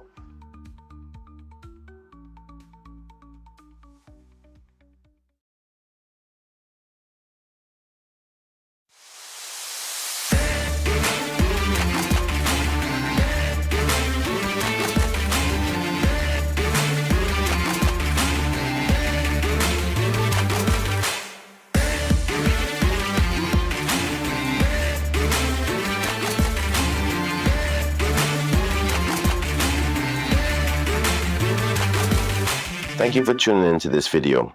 Hopefully you've had a chance to see our previous videos on this series on the cruise line's perspective on cruise berthing facilities here in the Cayman Islands. If you haven't, make sure you go back and watch the previous videos. Just by way of background, back in October last year, I went to the Florida Caribbean Cruise Line Association conference where I sat down with the top 4 senior executives from the main 4 cruise lines that comes to the Cayman Islands. In this video, I sit down with Mr. Michael Bailey, the president and the CEO for Royal Caribbean, to give us his perspective on the necessity for a cruise berthing facility in the Cayman Islands. Hopefully these answers will give you some perspective on the cruise industry issue. If a pier is built and can accommodate our ships, then we would be more than happy to consider overnight stops in Grand Cayman.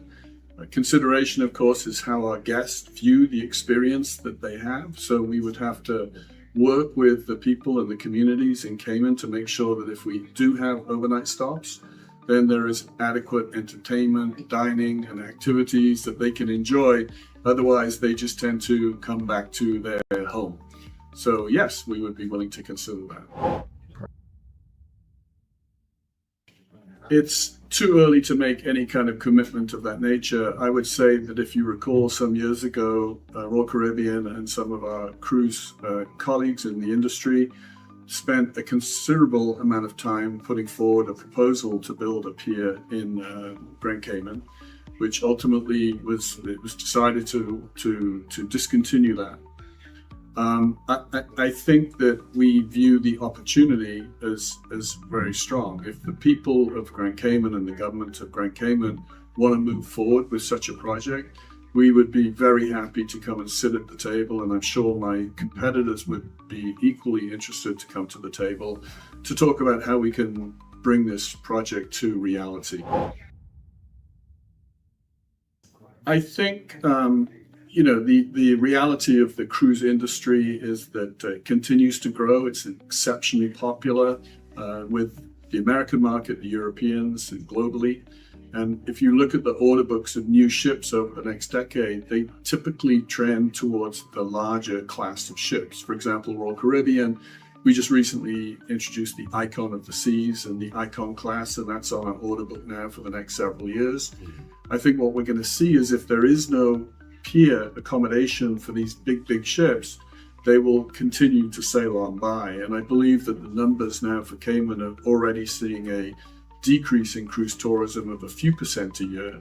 When you add that to the industry capacity growth each year, which ranges from 3 to 6%, you're looking at almost a real 9-10% decline in cruise tourism coming to Cayman on an annual basis. So I don't know, obviously, but I think that we'll continue to see that decline.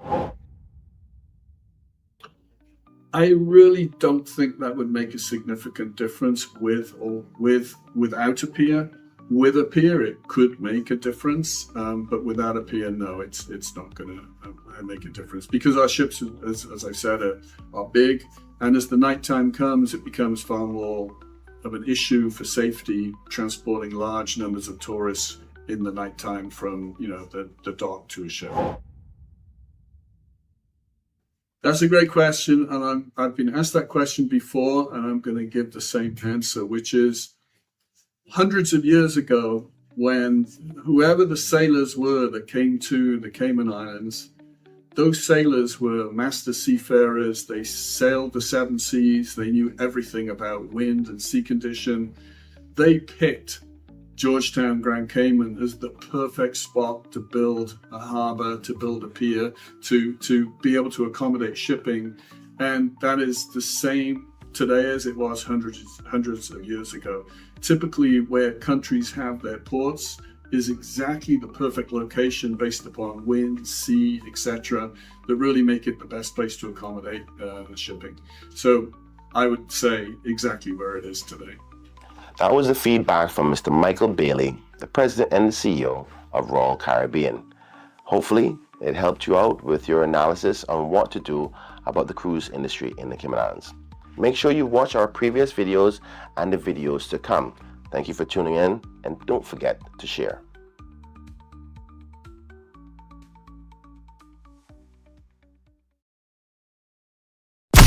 Thank you for tuning in to another episode of The Cold Hard Truth on Bobo 89.1 FM. Cayman's #1 talk show is live weekdays from 7:30 a.m. Never miss an episode again. Watch anytime on CMR's Facebook and YouTube channels for the latest show episodes. Don't forget to follow us online on our social media channels. And visit CaymanMarlRoad.com for all the latest news and community happenings.